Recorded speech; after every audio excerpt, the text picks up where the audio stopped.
barbecue gurus who battle it out to see who has the best chicken, ribs, pulled pork, and dessert while raising funds for local charities. For more news affecting Alabamians, go to 1819news.com. And while you're there, subscribe to the daily newsletter. Actor Portrayal, based on a real patient experience. I'm Mike. I'm a husband, proud father of two, work my butt off 6 days a week, some nights too. When my family or my company needs me to make it happen, I make it happen. But a few months ago, I started having trouble making it happen, in the bedroom.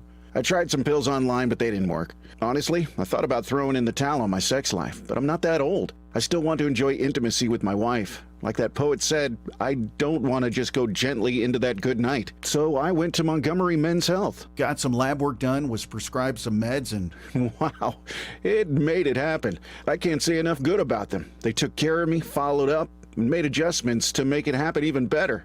I even learned I had low testosterone, which they were also treating me for. And I have never felt better. If I were you and you're like me, I'd give them a call today at 334-440-3663 or go to montgomerymenshealth.com. If you like most guys, they'll make it happen for you too.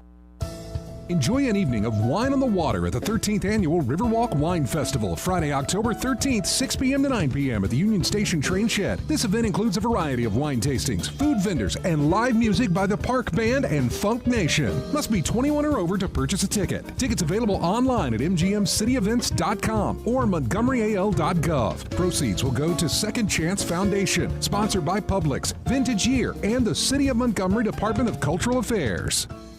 Hi there, I'm Madeline Cannon with Alabama Home Mortgage. Getting pre-approved is the first step towards home ownership. People are often scared or nervous about taking that first step, but I'll tell you, it's nothing to be scared of. At Alabama Home Mortgage, we will take the first step and every step along the way with you.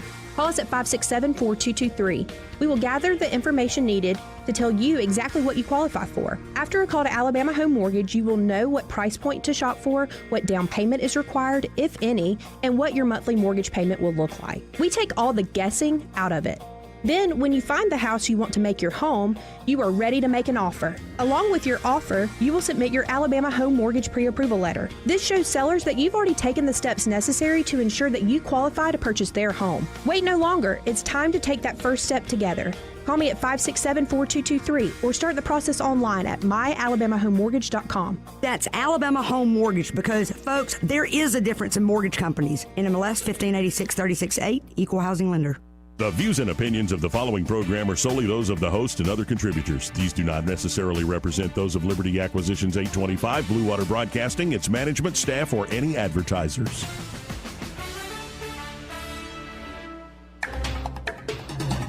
It's time for Montgomery's conversational radio show. It's News and Views on News Talk 93.1 FM. To join the conversation, call 272-9228.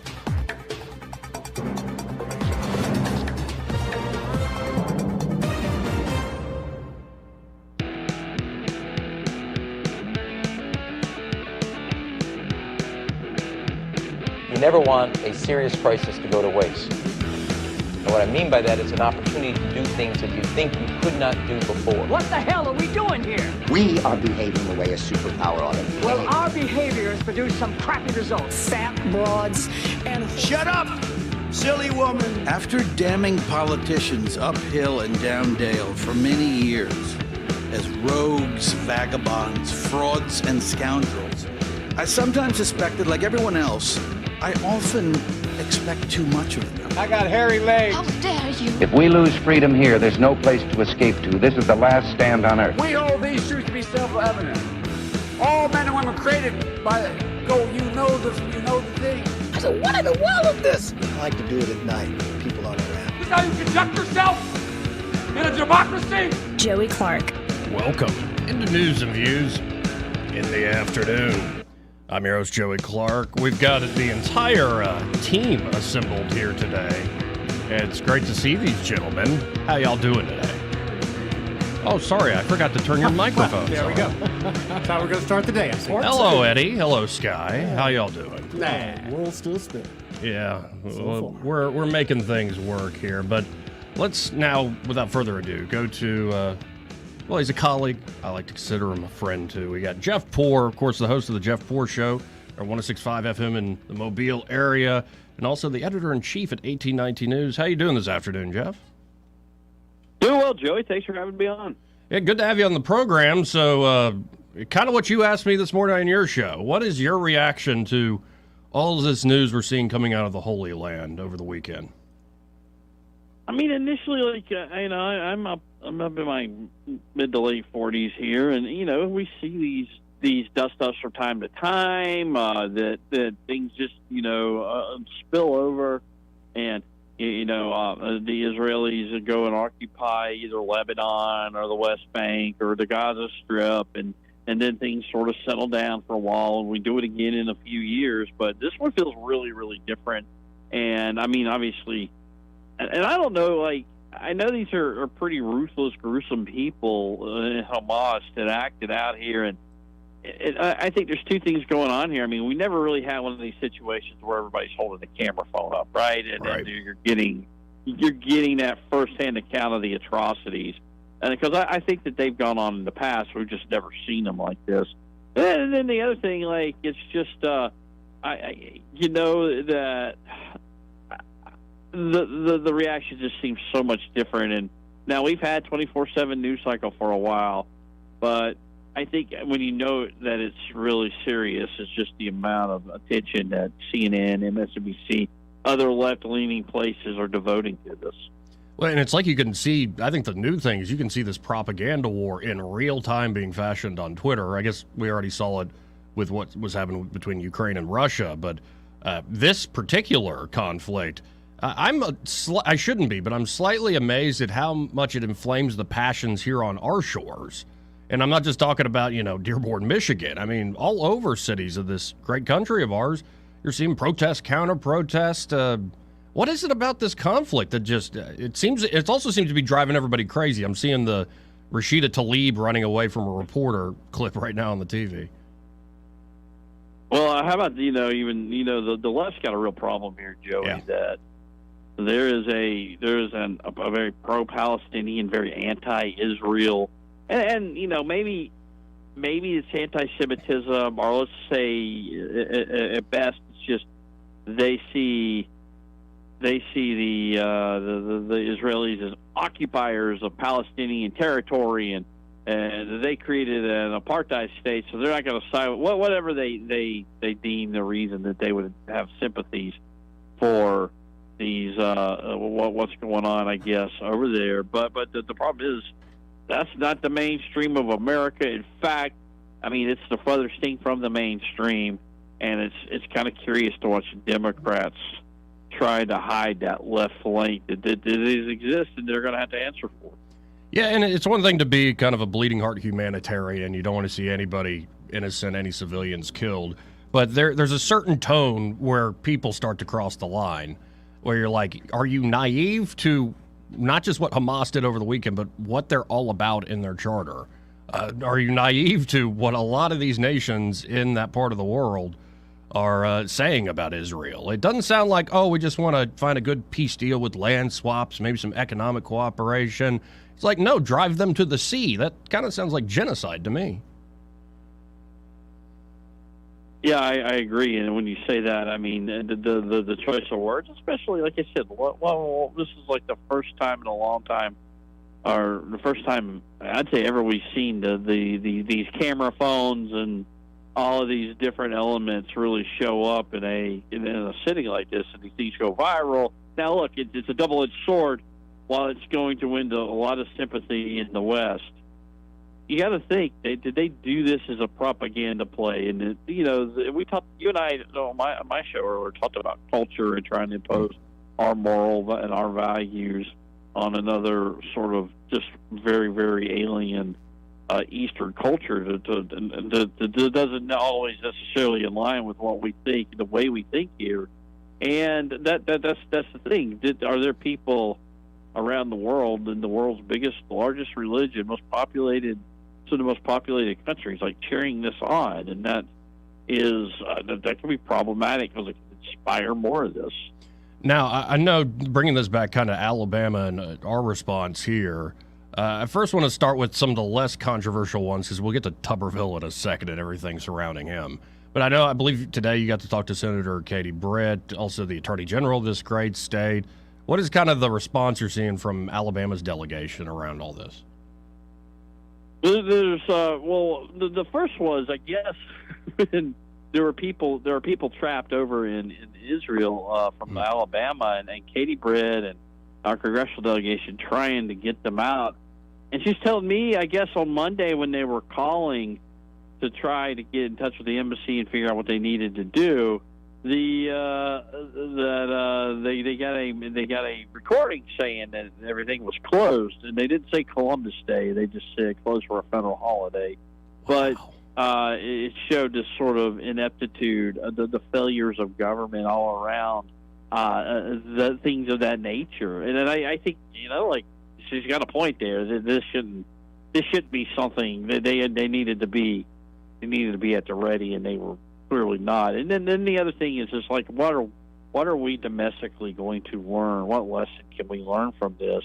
And it gets back to the southern border. Now, look, I think the threat from the southern border, the drug cartels, maybe not as motivated by their theology, and so maybe not as radicalized. But still, I mean, it was a porous border with a wall and armed troops and towers, and things still got through and did a lot of bad things, whereas here we are pretending to have a border, and in this administration kind of just turns around and turns a blind eye to it. It really is a shame, and it seems like the entire Alabama delegation is in lockstep on this. Even like a lot of the statements I'm seeing from Democrat Congresswoman Terry Sewell, seems like everybody's pretty much on the same page here.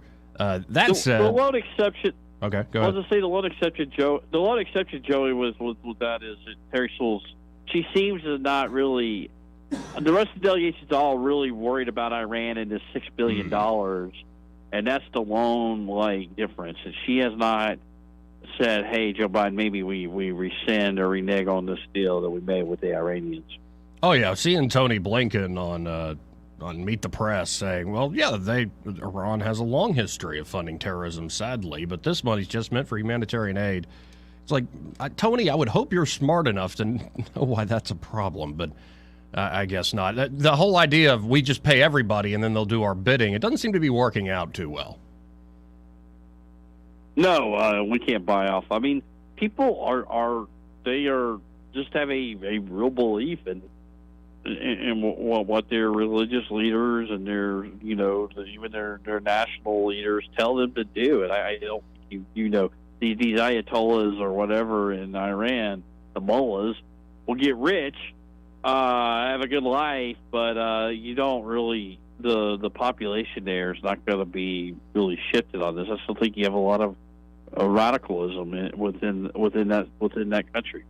Yeah, and it's a shame because you can go to these places and it's like lovely people, great culture. It's a shame we don't have access to Persian culture, for instance, and all that history. And there's always that crazy, thuggish, radical side that kind of ruins the party there. But speaking of thugs, but this one on the American side, a former American official, General Michael Hayden. I've seen Coach Tuberville called all sorts of things stupid, racist, yada, yada, yada. But to essentially call for him to be removed from the human race, I mean, that seems to cross a line there. Are we just being sensitive here in Alabama?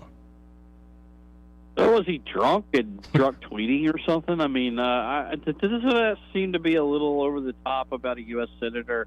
And that when you do that, it's going to be weaponized to get you. But I think, Joey, the teachable moment, the thing in all of this, the guy used to be in charge of the CIA. And he has such disdain for, I think, what Tuberville's doing is not some kind of showmanship. I mean, he's not trying to raise money because he's in a tight re-election race or something like that. This is something that they really believe. This is a true policy difference about what should be allowed and what not should be allowed at the Pentagon. And this is how, these things are resolved. So anyway, that being said, this guy's in charge of the CIA with just a disregard for what a lot of Americans think, and he's like a king in the deep state. I think we ought to be troubled. If people like Hayden were in charge, and really, CIA up to all kinds of nefarious activities in our history. And that's kind of scary to think that that's the mentality of somebody that ran one of the biggest intelligence gathering agencies in the world. Yeah, I think the mask dropped a little bit. I suspect he must have been drinking, and I liked coaches pointing that out in response. But, I mean, this is also an example of how the Democrats and the left, and the media in particular, will use any inciting event. Even, say, this essentially religious war now going on in the Holy Land, that's an excuse to say, man, Tommy Tuberville's really hurting our national security and our readiness, and the Republicans without a speaker, that's really hurting us, too, in this chaotic time. And I just kind of look at that and I shake my head. Maybe I'm too close to this. Does this sort of tactic actually work? No, but it's like one of the most American media things. Like this will say, Hamas attacks Israel, and all these atrocities are committed, and then how does this play out with domestic politics? It's as if you watch MSNBC at any point on Sunday. On Saturday, they're letting the dead bodies sort of cool off, I guess. But on Sundays, it's like Hamas was waiting for Tommy Tuberville to put a hold on American military personnel. And they were also waiting for a speaker's race in the House of Representatives to pull off their attack. And we know that's not true, but you may be led to believe that if you watch nothing but these channels, and that it was because of turmoil in the United States that Hamas did what it did. It's just absurd, but there's such an American way of reporting things. It's like using a very tragic situation to further your own political agenda. Well, and my favorite joke excuse when I don't want to do something or I don't want somebody to do something is like, just hold off, Eddie, not in this political climate. Just leave it vague like that. Just not in this political climate. We don't need this. And then my final parting note here, and I'm not necessarily speaking about our junior senator here from the great state of Alabama. I'm thinking of kind of like Nancy Mace. These women in Congress, they're out of control. And I quite like it, actually. It's kind of fun to watch. But Nathaniel Hawthorne references in this political climate, this can't stand. Wouldn't you like to get one of those Scarlet Letter A T-shirts, Joey? Yeah, I think it would be kind of baggy on me, up top at least. Well, I'm just throwing that out there. I mean, would that be a good piece of political memorabilia, maybe? Yeah, I would like to get my hands on the shirt, definitely. It's just fun to watch. In fact, I think Nancy Mace has probably got a long career ahead of her. It's that type of world. I don't know. I got a friend that works for her. He used to do Radio Up in Huntsville, and he's now her comms director. And it's really getting that firsthand account. It's like a machine the way she runs things. No, and I've been impressed with her media and all that, and she'll take stands on things. And I love the leaks out of that private dinner. She's got a foul mouth, can tell a foul mouth joke. I like a lady who can do that. But anyway, I'm noticing this trend. The line was probably crossed during the prayer breakfast when she talked about her quickie before getting out of bed that morning. Yes, that's when I was starting to say the phrase. I'm going to continue to say it. These women in Congress, they're out of control. All right, so we just gotta watch out. But I appreciate your time as always, Jeff. If folks want to follow what you're doing, what you're writing about, think about, how can they do so? Twitter.com/Jeff_Poor. That's sort of the one-stop shop for everything. Well, always appreciate it. We'll talk again soon. Thanks for having me on. And Jeff Poor, editor-in-chief of 1819 News, and also the host of, well, it makes sense, the Jeff Poor Show. There you go, folks. You do get around. Always great having him on. Hey, tell us about the Alabama Gazette, Sky. Very, very excited about the Alabama Gazette's 24th anniversary. It is coming up October 26th. Yes, the Gazette has been your conservative hometown newspaper for all these years. Always the Gazette, God, Family, and Country. That's been their banner, and they live up to it every single issue. A great value for your advertising dollar. We know how tight things are, and the Gazette, a publication that shares many of your listeners here on this show, values, principles, convictions. It is a ready-made audience at the Alabama Gazette. Please consider supporting them with your advertising. Give a call, 356-6 6700.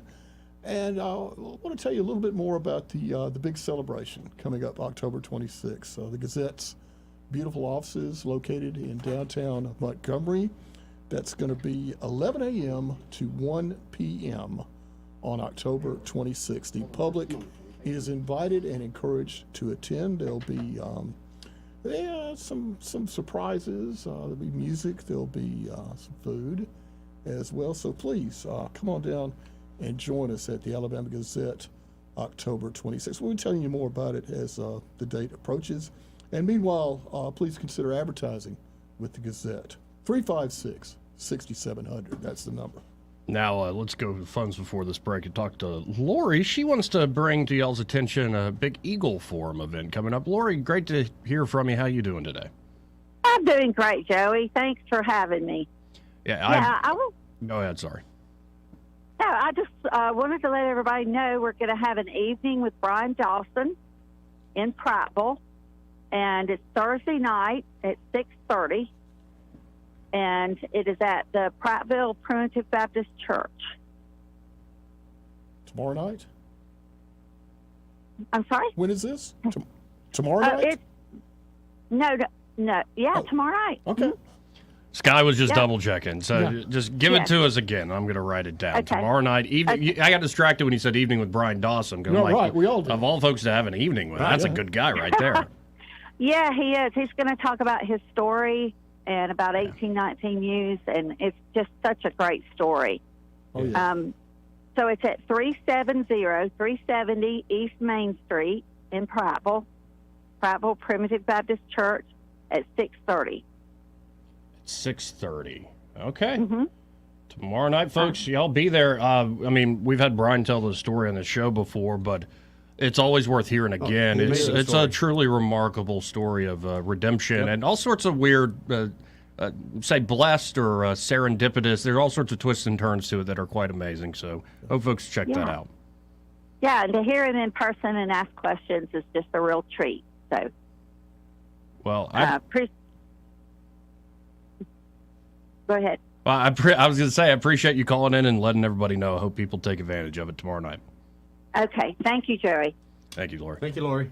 272-9228. This part of the program brought to you by River Region Contracting. And there at River Region Contracting, well, they can help you with that roof of yours. In fact, they are the premier roofing contractor. Yes, they are. Here in the River Region. So whether you have an asphalt or a metal roof, you should have that inspected every 3 to 5 years for basic preventative maintenance. At least. But here's the good news. You can pretty much get it inspected as often as you like. Now, no, bug them.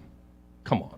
Like calling up, okay, y'all came yesterday, come tomorrow. Like, no, don't do that sort of crap. It's tempting, Joey. They're nice folks. But here's the deal. Their inspections and their estimates are always free. So maybe you did get an inspection last year. You're thinking on regular maintenance, I don't need to check that again. But all these storms rolled through this year. Some good bumps in the night. All right, and you're a little worried about it. You ain't climbing up there yourself. No reason to do that. So call up the team there, River Region Contracting, 356-8635.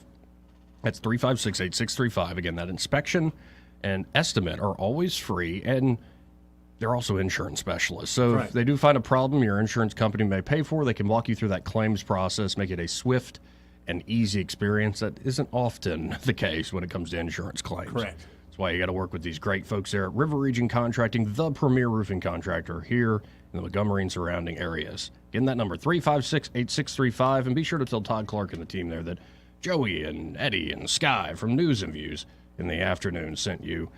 Coming up, we should have Parker Snyder of 1819 News. Going to continue on talking about the ins and outs of this Tuberville controversy. What's the latest back and forth between him and that general? Also, we got a new majority leader. A new majority leader? Scalise. Wait.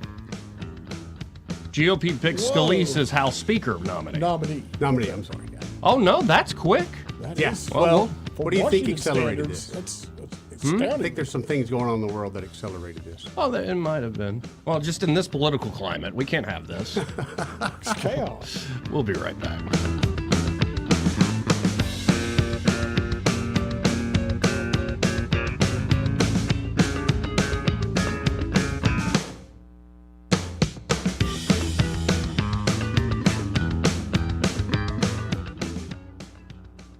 He may not know whether he's coming or going, But whether you're going to work or coming home, Greg Budell is there. Mornings 6 till 9 and afternoons 3 till 6. Only on News Talk 93.1 FM WACV. If you're hiring, it can feel like you're trying to find a needle in a haystack. You can hope the right person comes along, or you can just use ZipRecruiter. And now you can try it for free at ZipRecruiter.com/radio. In fact, ZipRecruiter has helped a lot of business owners find their needle in a haystack, like Marco, president of operations at Telly Tires and Auto Centers. Because Telly Tires has grown a lot in the last few years, Marco needed to hire everyone from a receptionist to a store manager to a head mechanic. ZipRecruiter helps me find all the right people, even the most difficult jobs to fill. ZipRecruiter helps me keep my business running. Take it from Marco and millions of other businesses who've used ZipRecruiter. ZipRecruiter can help you find the needle in the haystack. See why 4 out of 5 employers who post a job on ZipRecruiter get a quality candidate within the first day. And right now, you can try ZipRecruiter for free. That's right, free at ZipRecruiter.com/radio. That's ZipRecruiter.com/RADIO. ZipRecruiter.com/radio. ZipRecruiter, the smartest way to hire. Hi, this is Dr. Brad Schaefer. As a podiatrist, I can tell you no two people's feet are alike, which is why I recommend Dr. Scholl's custom fit orthotic inserts. They're customized for your feet, so you get a unique solution your feet really need, not just a one-size-fits-all insole. They're clinically proven to provide pain relief for achy feet, knees, lower back, plantar fasciitis, and heels. Take the Dr. Scholl's custom fit orthotics assessment in Walmart today, now in the foot care aisle.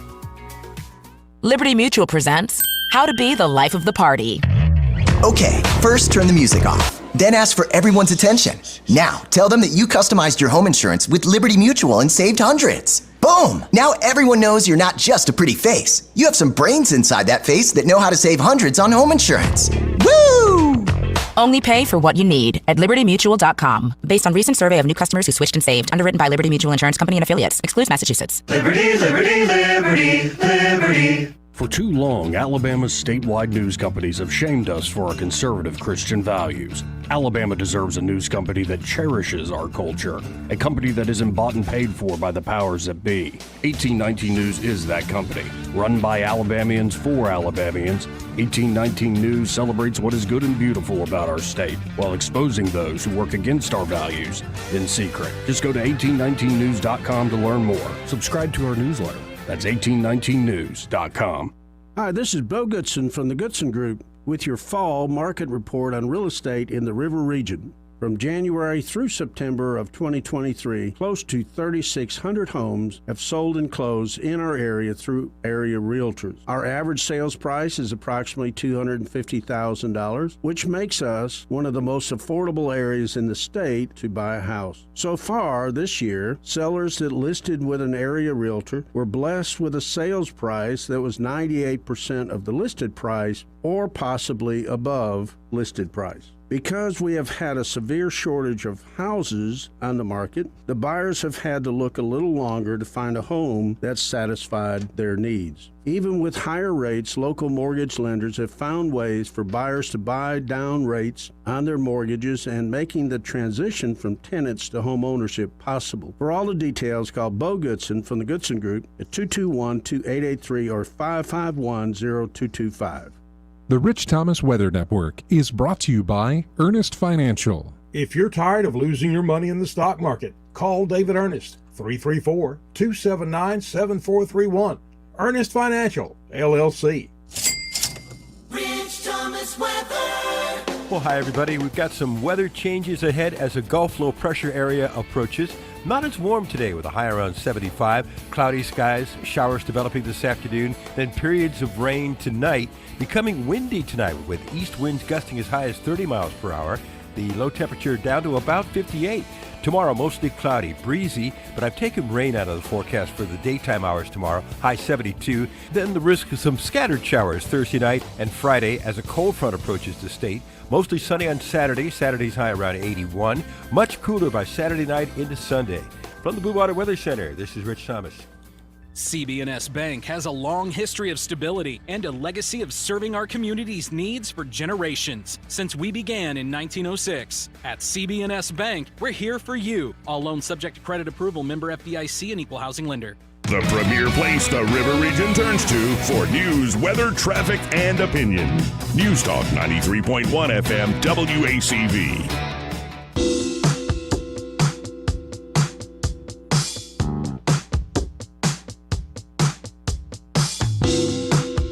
Joey Clark.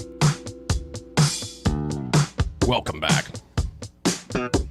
You're listening to News and Views in the afternoon. I'm your host, Joey Clark.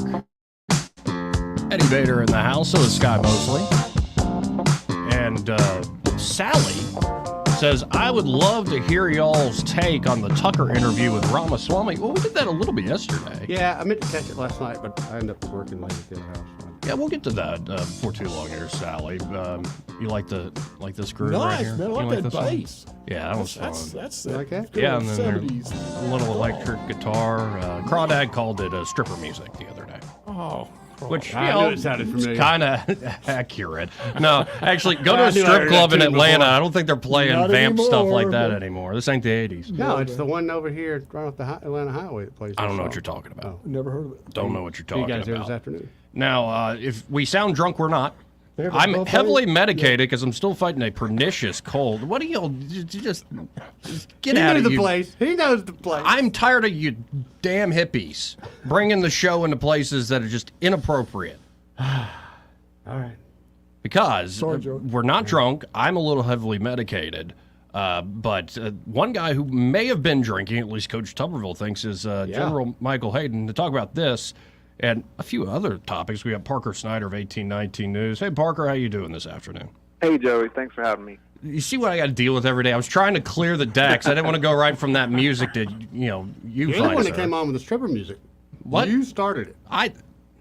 You can't bring that up in front of Eddie. Thank you. And I just messed it up here. But what do you think about this whole back and forth between Coach Tuberville and the former head of the CIA and NSA, General Hayden?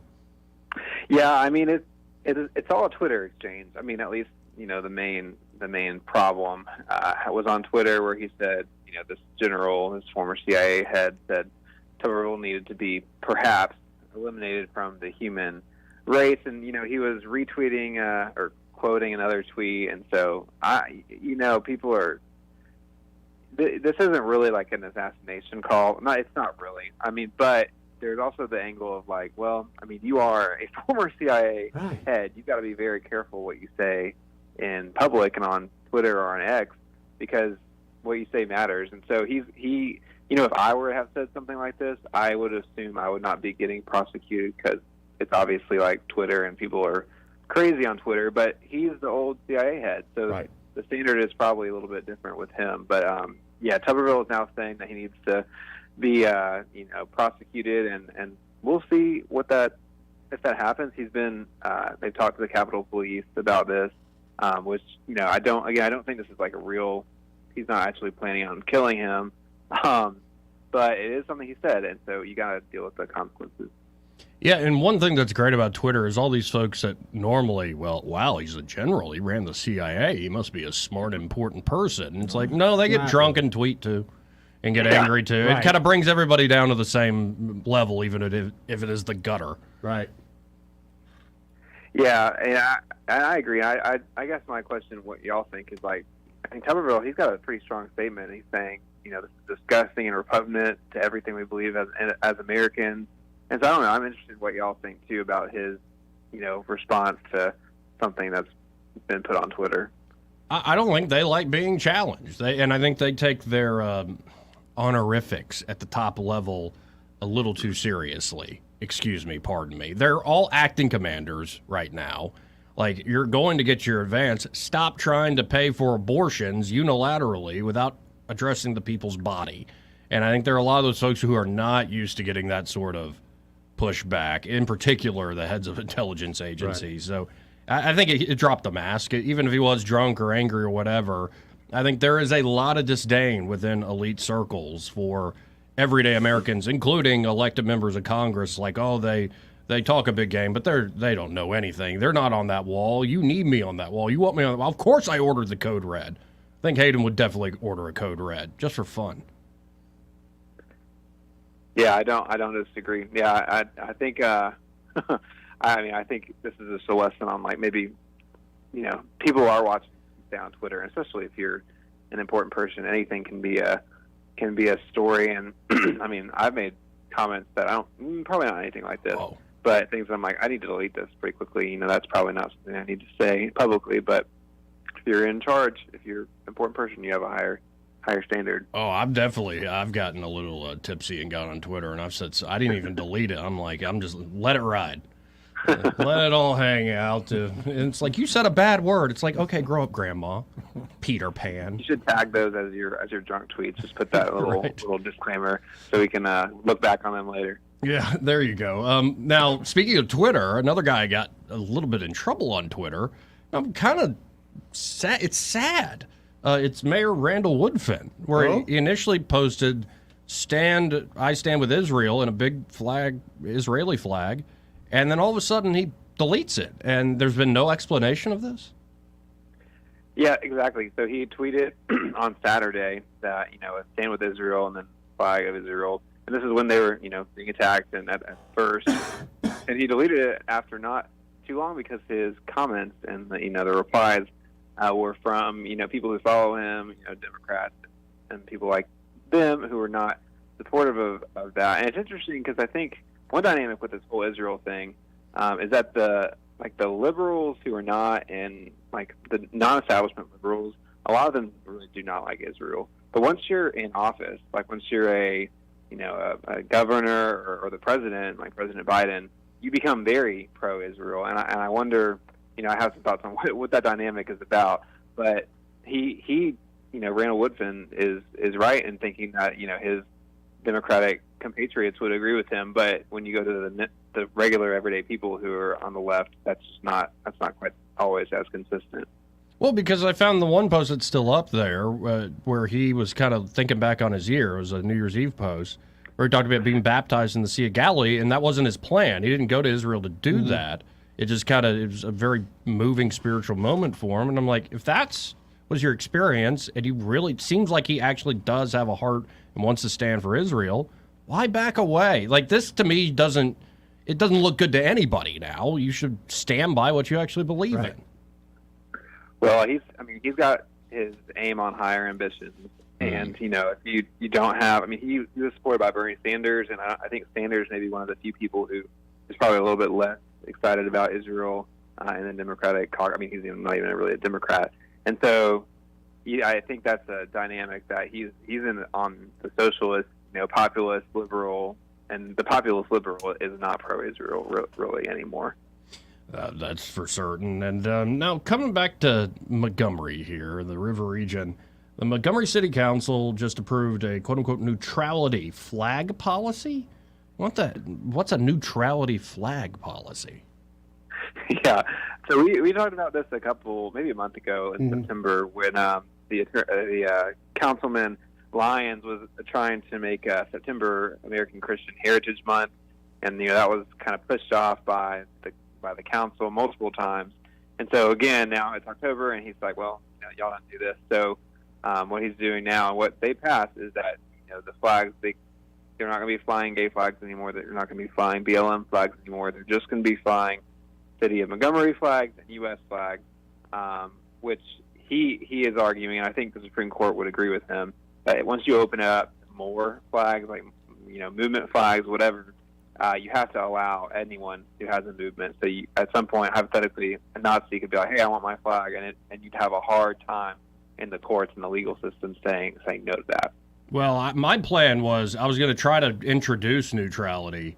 I was going to have flags made that say Joey and Eddie rock, and then I was going to have another set of flags say Joey and Eddie suck. And it's like fly next to them. We'll just hang them up all over the city, and I think it's a good cause, actually.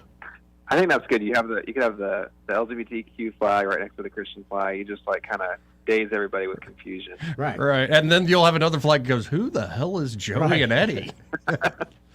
I like that Sky guy. I don't know about those other two fellas on that show. But yeah, I suppose this is a sort of middle ground here. And this came, I believe, from a Supreme Court case out of Boston where this was pretty much tested. So this is essentially applying Supreme Court precedent. Yeah, I think it's the right move for the city. Of course, Mayor Reed didn't want to do it. but that's not really a surprise to anybody. It's just kind of crazy or ironic that they would let anybody's flag fly there before, but the minute the Christians said, hey, what about our flag? They said, okay, we're done. Oh, we're going neutral? Yeah. Come on. Yep. All right. Well, and we have newly elected Councilman Andrew Szymanski joining us at 1 o'clock. He'll be in the studio here, folks. So we'll discuss this and a few other things. Are you hearing kind of in your neck of the woods folks throwing their name into the hat when it comes to these new congressional districts? I haven't heard as many. We're pretty sure Palmer does have someone up here running against him, and a lot of your audience, if they're in Wetumpka or maybe even, I don't know about Prattville. Prattville, I'm not sure where they're going to be, but north of Montgomery, they're going to be in my district too, in District 6, and so we'll have a choice between Palmer, who said he was only going to run a few years. I think he said 2 terms, and I think this is his 3rd or 4th. He's basically, right now he's running for the extra term that he said he wasn't going to. And so we'll have a choice between him and a new guy, and there's probably going to be some other people. I think the biggest question is going to be down there in y'all's neck of the woods with if Mayor Reed decides to run for District 2. Oh, yeah, and that is going to be a heck of a race. There's rumors, and actually he's been straight up and public about it. Dick Brubaker's looking into running for Congress. And it should be that matchup, that's a heck of a general election, and I'm happy to report on it. But before I got to get out of here. I'm running out of time here, Parker. Am I leaving anything out? I don't want you to, leave in here with any regrets. No, I don't think so. No more than usual. Okay, yeah, I was about to say, bring it up now. It's like, anyway. Too late now. Yeah, I say things sometimes I shouldn't. But if folks want to check out what you're writing about, what you're thinking about, how can they do so, Parker? Yeah, they can see that and stuff Joey writes on 1819news.com. We've got all the news, all the stories we talked about today, and a ton more. So go check it out. Really appreciate your time, man. Talk to you again soon. You too. Thanks. And Parker Snyder of 1819 News. Now, there's a special thing. There's a thing we need to do. I haven't even told you about this because I was just told about it this morning on the fly. Okay. But get one of those winter sheets ready. Oh, boy. Nice crisp. It's just one here for this show. All right. Now, the fair is ongoing, right? I'm going to put my name on it? Is that what we're doing? No. You greedy. I'm already kind of lost my interest. Like, why are you... I got you. My mom's name. Gotcha. Thanks. Like, you are at once almost like anorexic skinny and then also just a lard butt. Like there's no making you happy. I think you got a lot of woman in you. I really think you got some estrogen running through. Yeah, it's called anima possession. Read a book. I don't know about all that. We just call you soft, but I don't know if that's in a book. But you should learn a book. But anyway, don't put your own name. All right, I got it right here. Because we've got the fair going on. The suspense is killing me. What are we giving away? Well, it's kind of like we're giving away opportunity. Oh, opportunity to ride the double Ferris wheel. Is that what you call it?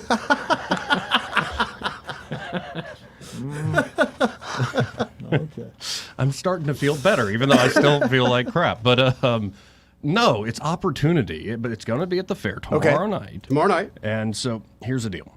It is called the Mullinax Money Machine. I think I've seen this in action. The Mullinax Money Machine. Folks, you'll have a chance to get into the Money Machine tomorrow night at the fair, and you'll also get 4 tickets for entry into the fair.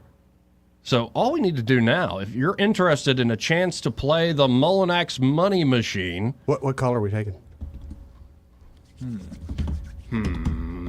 Caller number 5. Hey, Eduardo Bader is right here on caller number 5. Shut up. Shut up. But caller number 5, 272-9228. If you want an opportunity to be in the Mullinax Money Machine tomorrow night and get 4 tickets to the fair. Into the fair. Full That's pretty cool there. That's a nice prize. 272-9228, caller number 5. We'll see who's going to call in here. They're starting to roll in. Yeah. We've got a little bit of this delay. Oh, yeah. Okay, they're starting to roll in Uno here. dos. All right.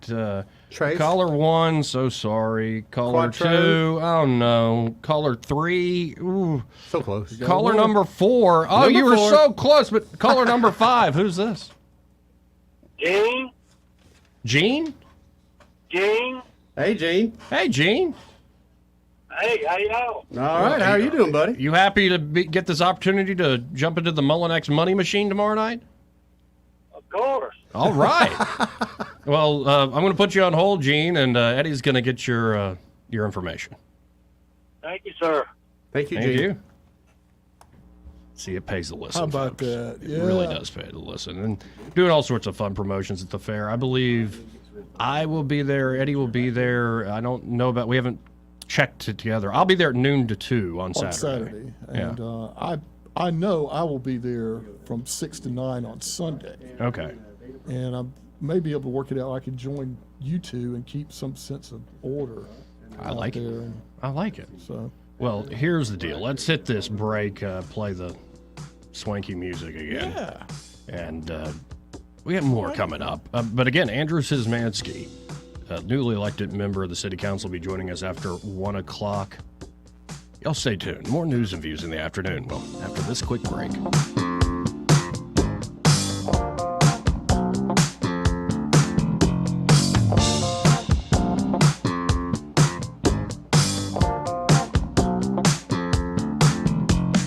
Joey Clark.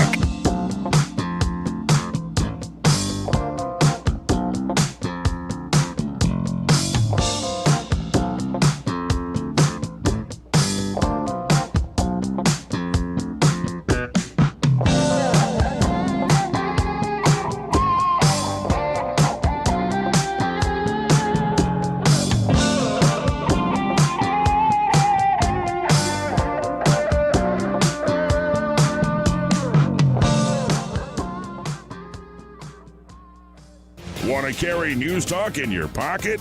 Download the News Talk 93.1 app from the App Store. Available on iPhone and Android. Never miss a moment. Download now. What'll it be, Joe? Coffee and apple pie. Whoa, Madge, what was that? The lights? Oh, they always dim when the dishwasher turns on. You should call Crosby Electric. You think? Overloaded circuits at your business can be dangerous. The experts at Crosby Electric can upgrade your electrical service to safely handle the load. And they can add receptacles where needed to eliminate overuse of extension cords. Madge, I'd like to pay you. The problem is it's so dark in here I can't read my bill. No, the problem is you're cheap. Well, that's a problem too. Effective, attractive lighting is essential for any business. Crosby Electric can help with a new lighting scheme that will give your business a fresh, exciting look, and they can recommend outdoor lighting for greater safety and security. That'll be $4.50 for the coffee and pie, Joe. Well, don't I get anything for recommending Crosby Electric? Oh, yeah. Thank you, Joe. You're welcome. Don't put off essential electrical upgrades for your business. Call 272-2085 or visit crosbyelectric.com. Is your cell phone or iPad cracked, broken, or not working right? Don't let the big carrier stores sucker you into a new $1,100 device. Let XI Repair fix your device today. XI Repair fixes cell phones, computers, laptops, iPads, game consoles, drones, and more. Their certified technicians fix hundreds of devices every day.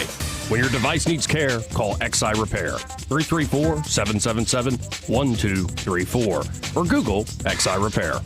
Hey, this is Tammy at Mama's, and don't forget, we're still having those wonderful mountain-grown tomatoes at Mama's Produce. We also got your sweet potatoes, bacon potatoes, red creamer potatoes, still getting fresh okra in. It's amazing, but it is the best okra you will find. Fresh, local-grown squash. We've got sausages, they're back, cheeses and butters. Don't forget, we also started with some gift ideas. So check us out on Facebook. Come see us, 1154 South Memorial Drive in Prattville. Everybody loves Mama's. Trustworthy, accurate, immediate. Carrying your voice across the river region. News Talk 93.1 FM WACV.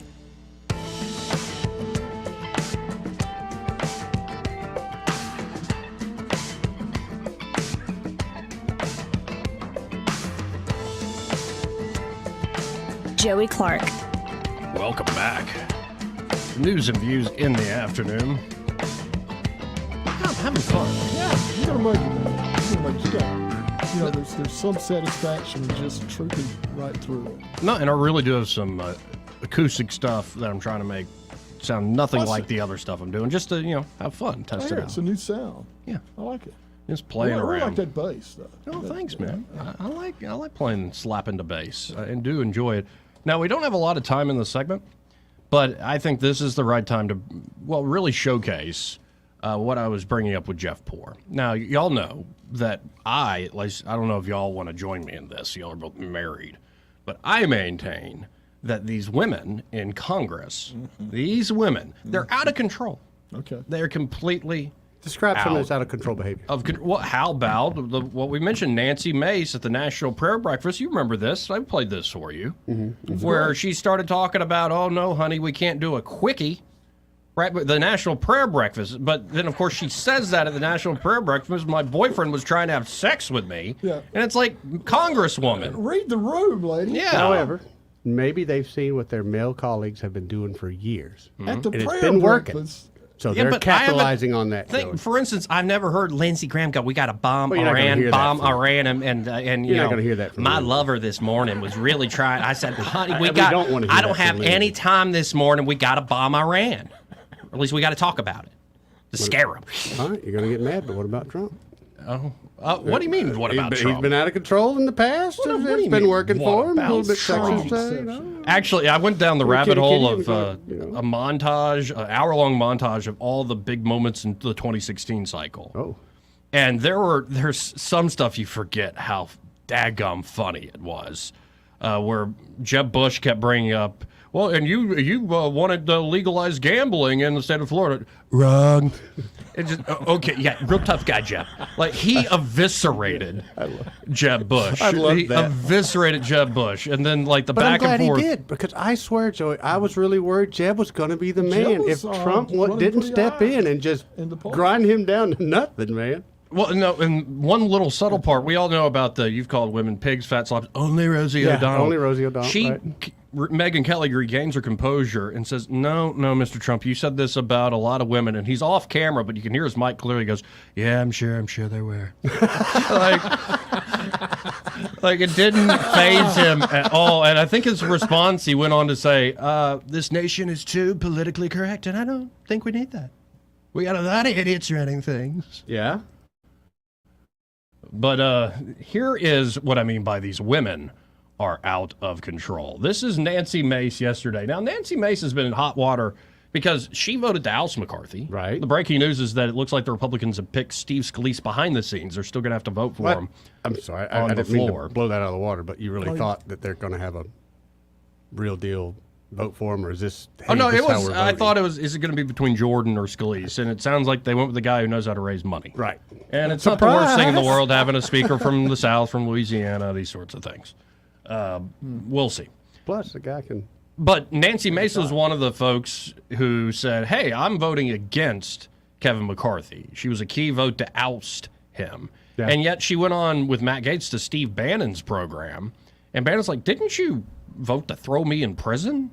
And so, like, she essentially stepped out in league with folks. You remember that? She had been demonizing before. So she's had it incoming from all different sides. How'd she handle that? Do you remember? Well, this is how she handled it.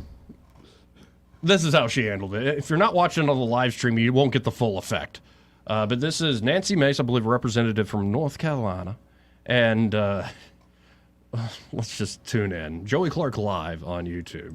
I'm wearing the scarlet letter after the week that I just had last week, being a woman up here and being demonized Out for of my control. vote and from my voice.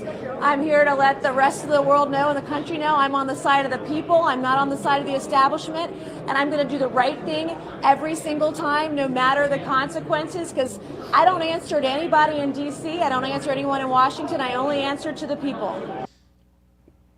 Is that an A? I'm having trouble Yeah, making it out. it's like the scarlet letter. But didn't Nathaniel... I read the book. Wasn't that at a time where it's like they thought you were a harlot? An adulterer. Adulterer. Yeah. I don't think that's what you're being I accused thought of, she was trying to Nancy. advertise something. What do you think she was trying to I don't advertise? know, but I got the with message. the kind of Okay. billboard she's got there, I assume that was advertisement of some sort going Lit on. up. for What are sure. you talking about, Eddie? Boobs. Oh, shut up. You're such a child. You're such a child. Well, like I said, these women in Congress are out of control. Thank you. And I love it. Y'all stay tuned. We have more serious things to cover in just a moment. But first, this part of the program brought to you by New Look Decorating Center. And they're at New Look Decorating Center. Well, Brett Lanham and the team are ready to help you, whether you're looking to Good get folks, paint or stain supplies. And it could be, man, you're right, billboard. It could be, now all the women hate us for pointing this out. No, they saw it Anyway. She wore the shirt. Back to New Look Decorating. Brett Landham and the team, they can help you whether you're doing it yourself. They can give you tips and tricks. So They've been helping me with that, yep. Yeah, the right way, quickly, the first time. I'll post some photos after I finish. It's time is money. You don't be wasting that time. And then, of course, they can also help you if you're contracting out that job and you need recommendations on who to hire. They talked to me about some interior painters, yeah. There you go. They've got a list, yep. And, of course, they can help you with that paint selection, stain selection. Katie there at New Look Decorating Center, she's apparently the specialist when it comes to wallpapers and fabrics. Yes, and she doesn't like Joey jokes. So because she's got my back because she's cool, unlike you weirdos. Just saying. Just such a pig. Whatever. Oink, oink, oink. Whatever. Like just the things you say on these radio airwaves. I love you, brother. But at New Look Decorating, they can help you because they're a great Benjamin Moore paint shop. Local. 40 years of local business here in Montgomery. And, of course, when you buy at New Look, you're not just helping the local economy, but the larger Alabama economy. One of Benjamin Moore's largest plants is right here in Alabama, in Pell City, Alabama. So check out New Look Decorating Center today. You can always call them at 271-0007 or go to newlookdecoratingcenter.com. But I really encourage you to stop by. 6237 Atlanta Highway here in Montgomery. And be sure to tell Brett and the entire team that Joey and Eddie and Sky from News and Views in the afternoon sent you more news and views after this. Can we watch that video again? Okay, I'll put it on live. Yeah, put it on the loop. I'll put it on loop for you. All right. There you go. Okay, pervert. You got to go soon? Oh, no, another hour. About another hour of this. And then it's gotta go to Wearing work. the scarlet letter. We'll be right back.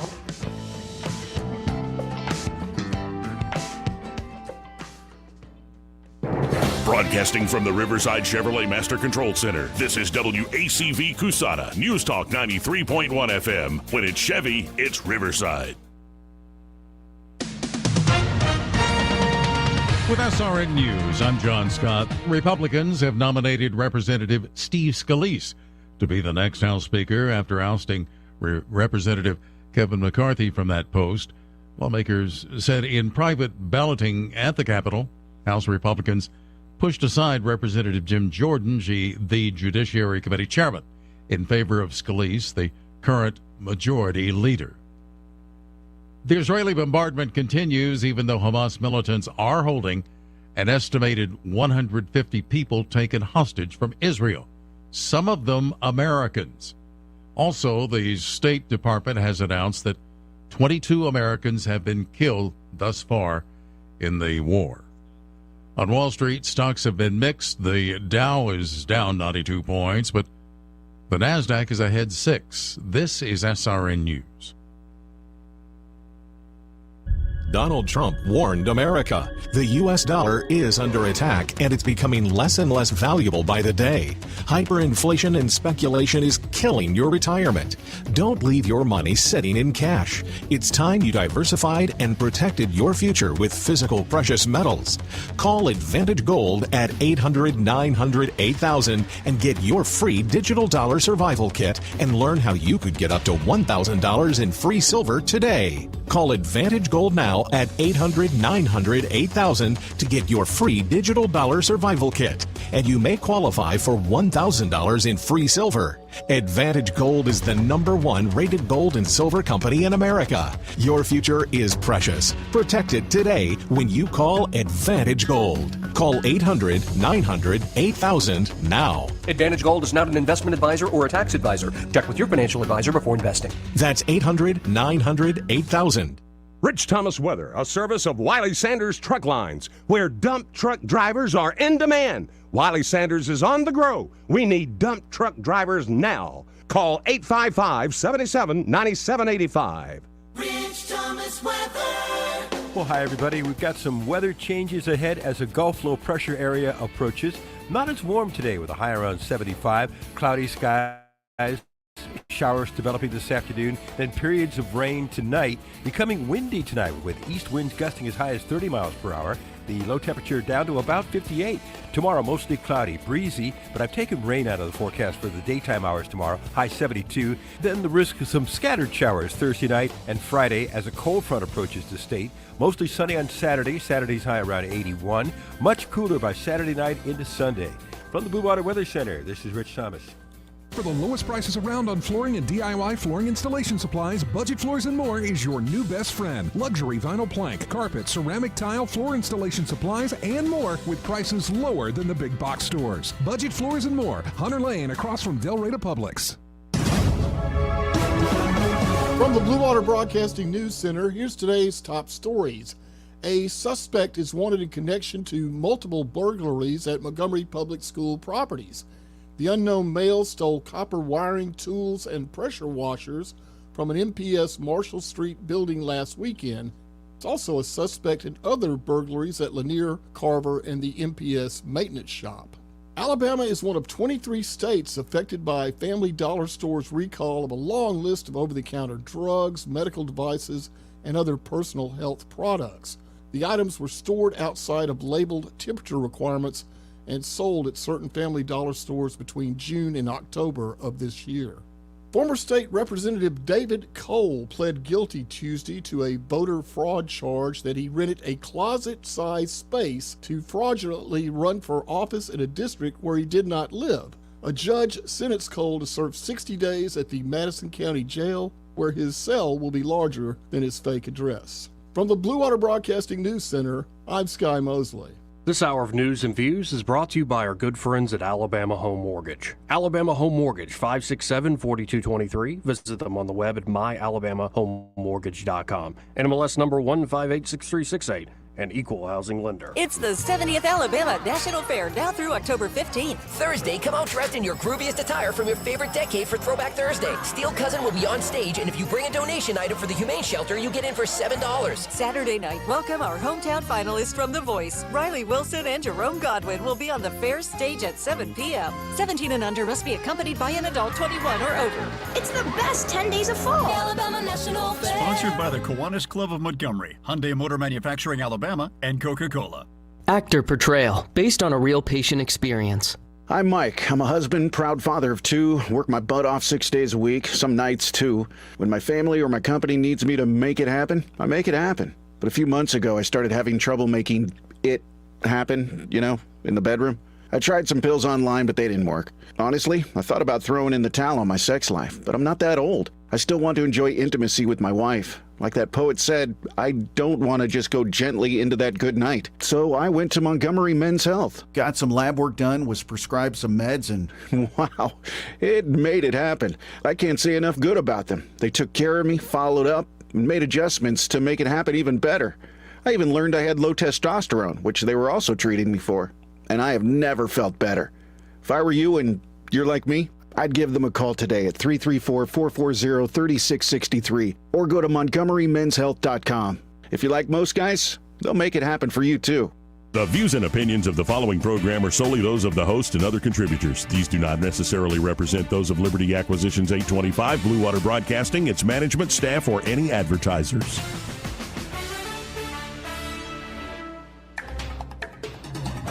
It's time for Montgomery's conversational radio show. It's news and views on News Talk 93.1 FM. To join the conversation, call 272-9228.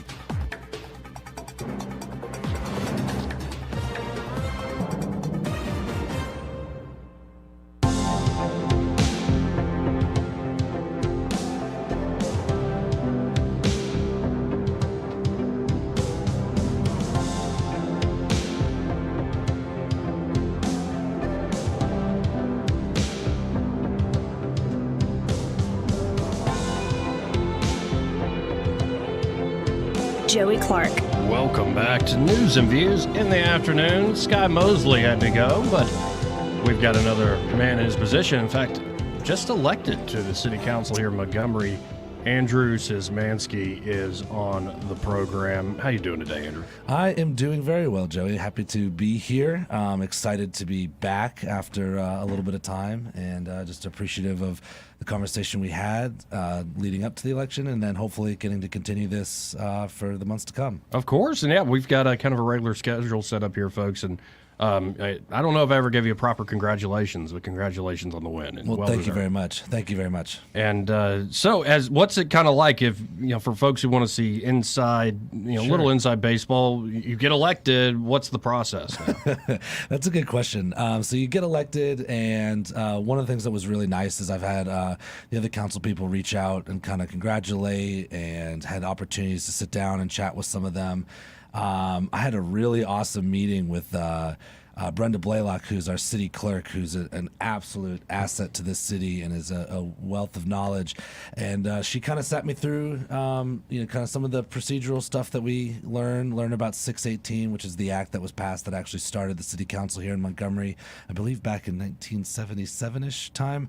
And then just kind of went through some of the other procedures, how the process of bringing ordinances, how that's all worked through legal and through the mayor's office.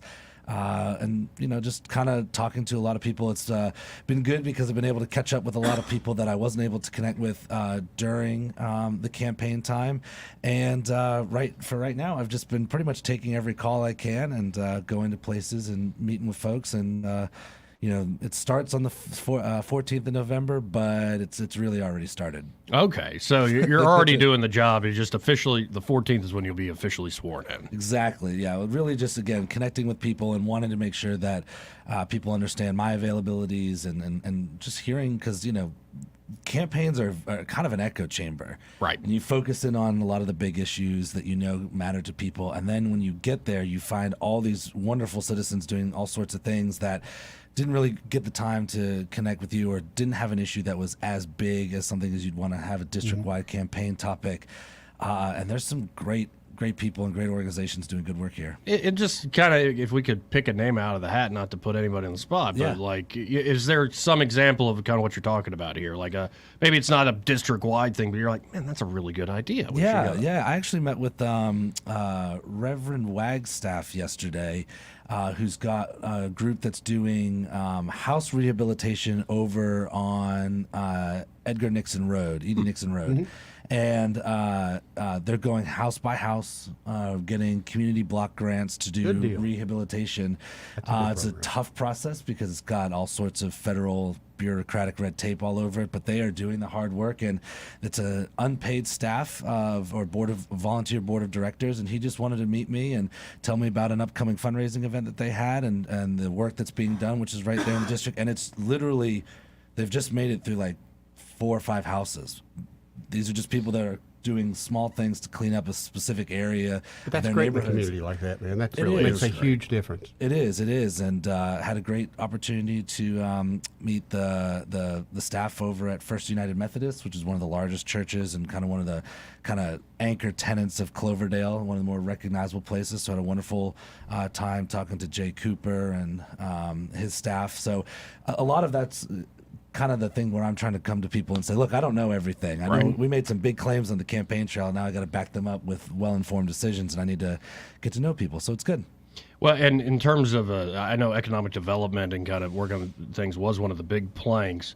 Kind of just to remind folks, what's your vision, especially district focused? Like in your district, what sort of growth opportunities are there? Maybe even low-hanging fruit. There's long-term planning stuff. But there's stuff that can be done pretty quick to really get the ball rolling. Yeah, I mean, I think one thing that we're looking at is blight and trying to deal with some of the blight and making sure that we have a blight ordinance that has some teeth behind it. I've heard the council's talked about it many a times. It is a resource issue for sure. We have to make sure that we have the people that can actually take care of those. But then what do we turn those into? And that's one of the things I really want to get into is what kind of incentive programs can we have, small business programs, do we have that can really support and drive some things in that regards? We have some infrastructure issues in District 7 that we definitely want to address as well. I have interstate on and off ramps that I think need some cleaning up to help kind of attract people when they come into the city. What exits are there in your district? I've got, I've got technically like right by the Mulberry area. Right. I've got the Union Street downtown kind of split, and then I have the Ann Street Zelda side as well. And, just wanted to make sure that when you look at other places in the district, you can see all these areas of potential. learning about how we can connect people with that potential is really important. Okay. And infrastructure, you mean obviously roads, but are there other things that don't necessarily immediately come to mind for the average bear, you think? Yeah. I mean, I think people are always talking about water and sewer, so making sure that those are being fed to the the right ways, that they're managed and maintained. Obviously, I talked a lot about pedestrian infrastructure, and making sure that we are a connected district and neighborhood, and really want to make it easier for people to get around to the things that they enjoy. And so I met with the city's traffic engineer, talking about making some improvements to the Cloverdale walking trail that we have, trying to look at other areas of the district that we could put those in, because they are not only quality of life enhancements, but they do help improve property values. Yes, they when do. People are connected to stuff like that. So there's a laundry list of things that I would love to be able to see, but then there's also just some basics. We keep hearing about, which I've noticed a nice uptick in the kind of leaf and leaf and limb trash situation, and I know that it's been a challenge at the sanitation department to make sure that they're getting out there and attending to all of that. But I actually can see some of it's actually getting picked up. Yeah. For a while, it was just so much, it didn't seem like that was happening. Yeah, and I know that one of the tough things from never being in government to now getting into it is then you find at the end of the day there's just people behind all of these departments and places, and it is about working well with people and making sure that while we can be critical or put shine lights on areas that we think need to have lights shine onto them, that it is not just it's not always just a negligence issue. Sometimes it is really a personnel problem. Now, and helping folks understand how this works, when we talk about, say, expanding infrastructure, and correct me if I'm wrong, this is my general sense of it, there is maybe a single pot of money that can go for general stuff, but then isn't the case that each member of the council gets their own kind of budget for their own district that they can allocate funds toward? That is correct. There's actually, and next time I come, I'll bring a breakdown of what all we'll be getting, so we can talk about how we want to invest in that. But there's actually about 4 different pots of money. You get money that is kind of like your general infrastructure projects, your long-term infrastructure projects. You get a small little amount of money that's kind of like Clay McInnes always called it, like pizza party money. Yeah. So like the kids, T-balls, right? Special events that are happening around town, maybe supporting an event at one of the museums or something like that. So kind of your feel good. And then you've got some, I think it's there's some tobacco tax or alcohol, gas, and tobacco tax money, and that's kind of a pot that can be used in your district or in other districts. And so that all tallied up is kind of how you can direct some of the different projects.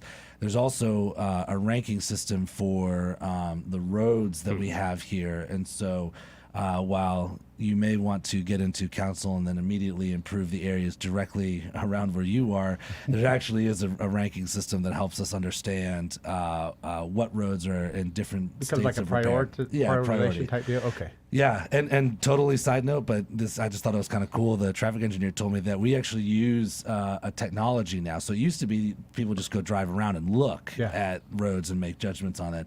Well, now we actually use cameras that scan the roads as people drive around on them, and it helps to kind of really look for areas of where cracking is happening and future areas that like may have some problems coming down the road. So no pun intended. And so there's project money that can be, and then you can also just kind of advocate for stuff that the city's doing already. Now, and I kind of want to expand out, go a little more abstract, but I think this could be fun because now, in a way, you are one of the big ambassadors for the city. Of course, you think the mayor takes the lead on that as the ambassador for the city and does a lot of work all around the world, I think, actually. Like sister city programs. I forget, who's our sister city? It's in Italy? It's in Italy, yeah. Dude, we ought to go check that out. Yeah, I think it's what inspired Ravello to do their particular style. Yeah. But, being an ambassador, like if we're introducing friends that came to town and had never been to Montgomery, how do you start the tour? How do you start to introduce the city of ours? Wow, that's a good question. I think for me, starting in District 7 is kind of, we have 3 of the 5 historic neighborhoods, and so it's a really great way to kind of tell where Montgomery has come from, what it was, the kind of the foundation was built on. We have beautiful houses and wonderful neighborhoods. As I said, First United Methodist Church is such a unique space, and so taking them into and through kind of that area, and then making my way into the downtown and showing kind of areas that I see as wins and successes, the development of Commerce Street that we've seen, the riverfront, and then also showing some of the potential, the emptiness of Dexter Avenue, which is always, a concern of mine. I want to see more vibrancy there. Obviously, the Capitol is there. We go right by the EJI Memorial, and then we would head back out east. And I think one of the things that's really interesting about Montgomery is we have this almost border wall type structure in the boulevard where you're kind of either inside the boulevard or outside the boulevard. And I really want to make sure that everything in the Midtown area around the boulevard, inside the boulevard, is vibrant and healthy and going really strong, because that is where we are most connected. And then on the east side and other areas, you have another totally different kind of landscape of whether it's East Chase, Hampstead, you have some of the big residential areas, Halcyon and Wind Lakes and stuff like that. So you get that feel that's a little bit slightly more suburban-esque feeling, whereas the kind of the Midtown area has a little bit more of an urban feel to it, has a lot of variety of businesses and whatnot. So a long-winded answer to say is, starting in District 7, making my way downtown, and moving my way out east, I think is the best way to tell a Montgomery story, in my opinion. Yeah, and you got my mind going about, I think, and I'm a big fan of trying to, people are going to move where they want to, they're going to develop where they want to, but I'm a big fan of trying to fight the sprawl. Yeah. Because I guess Montgomery sprawl starts with the Lightning Route, and we start expanding out. It is nice to start bringing things more back into that center around the riverfront. And I mean, I know you on a private level have been a big part of that and this sort of development. I mean, in terms of talking with other council members and other partners, just working and learning the job here. How is that? What's the next steps in, say, downtown and how that's developing? Well, one of the things I want to learn is kind of what areas of what properties we have available, what we're kind of doing to address getting businesses or residential units into those. We did a downtown master plan as a city back in October of last year, so about a year ago. Had a consultant come in. Does this all over the country. They spend a lot of time looking at downtown, talking about some of the plans down there. I do know residential density is something that's really important to growing opportunity in downtown. People always say, we need a grocery store in downtown. Well, the grocery store is going to tell you, we need customers first. Right. And so it is a bit of a chicken and the egg, but I really would like to see the residential capacity of downtown grow. Me too. It's just happening everywhere. People are wanting to live back in urban centers now, and one of the things that they're looking for are all those amenities. And so I think we can do a better job of convincing businesses and entrepreneurs to get into downtown once we can show that we actually have the residential density down there. And then really it's making sure that we're cheerleading it, talking about all the things that are going on. For those of you, and I've heard a lot about Whitewater, I've been to all but one of the Thursday night free concerts out there. They're excellent. That area has a lot of potential. It has a lot of growth opportunity out there. It's right next to Maxwell Air Force Base, which is one of our biggest assets here in the city. And so making sure that we as Montgomeryans are cheerleading, are attending, are pulling our wallets out and spending a little bit of money here in the city in those kind of areas is really, really important as well. Now, and one question just came to mind. It's probably too early for you to say yes to this, but maybe not. Sure. Have you, as you entertain certain ideas or talking to people, run up against, but we got to talk to the state about that first? I'm wondering how this relationship, usually I think it's a pretty good one, but the state and being the seat of government here for the state of Alabama and Montgomery, I wonder how is that relationship between the city and those players? Yeah, I don't really know today where that is. I do know that, we've had discussions, whether it be the occupational tax. There was a time, looking at salaries of police officers and obviously, the lobbying efforts that we have here. But I was at something really interesting. I was at, what was it? It was at the city and chamber kind of joint government update. They were talking about all the things that were happening here. And I'm trying to think who it was, but it may have been the mayor who had said that something like 86% of the funds given out by ADECA went to Birmingham and North, and that a lot of the investment that we're seeing is happening in Huntsville and Birmingham and Mobile. I don't know what that says about our relationship to the state. I don't know if that's a mixture of our relationship with the state and also, what we're doing from like whether it be grants or whatnot. But I have just got done traveling. I was all the way up in center in Leesburg, up way up north, all the way down to Fort Morgan. And you can definitely see where some of those investment impacts are being felt. And you can see that there are opportunities that are out there that we have to be much more competitive at getting. We talked when you were running. I mean, we talked Montgomery's a great. It's right on the verge of being huge, and the biggest thing is it's affordable. Mm-hmm. But I don't think we were able to put ourselves in a positive spotlight, and I think that drives a lot of investment. They're interested. The numbers look good, but then they kind of see and kind of know Montgomery's reputation. It kind of scares them off. Yeah, and I think we've got to get, somehow, some way, as small business owners, we've got to put that out there and get that over. I don't know how to clear it up, but it's not the case. It's not the stereotype that we fall into. Sure. Yeah. I mean, we just have to be competitive in what we're doing. And I really look forward to working with the mayor's office and understanding what types of opportunities we can go after to bring dollars in here and make sure that they are investments and not just the things that we know, as we talked about before, all the kind of obvious things, but also making sure we're having our shot at some ambitious quality of life projects like other cities do. And I'm really enjoying this conversation because all sorts of things are coming to mind. In terms of the org chart, my sense of it is the mayor has some things he can do on his own responsibilities. Y'all, I'd imagine as a council, have your own things you can do, just as single members even.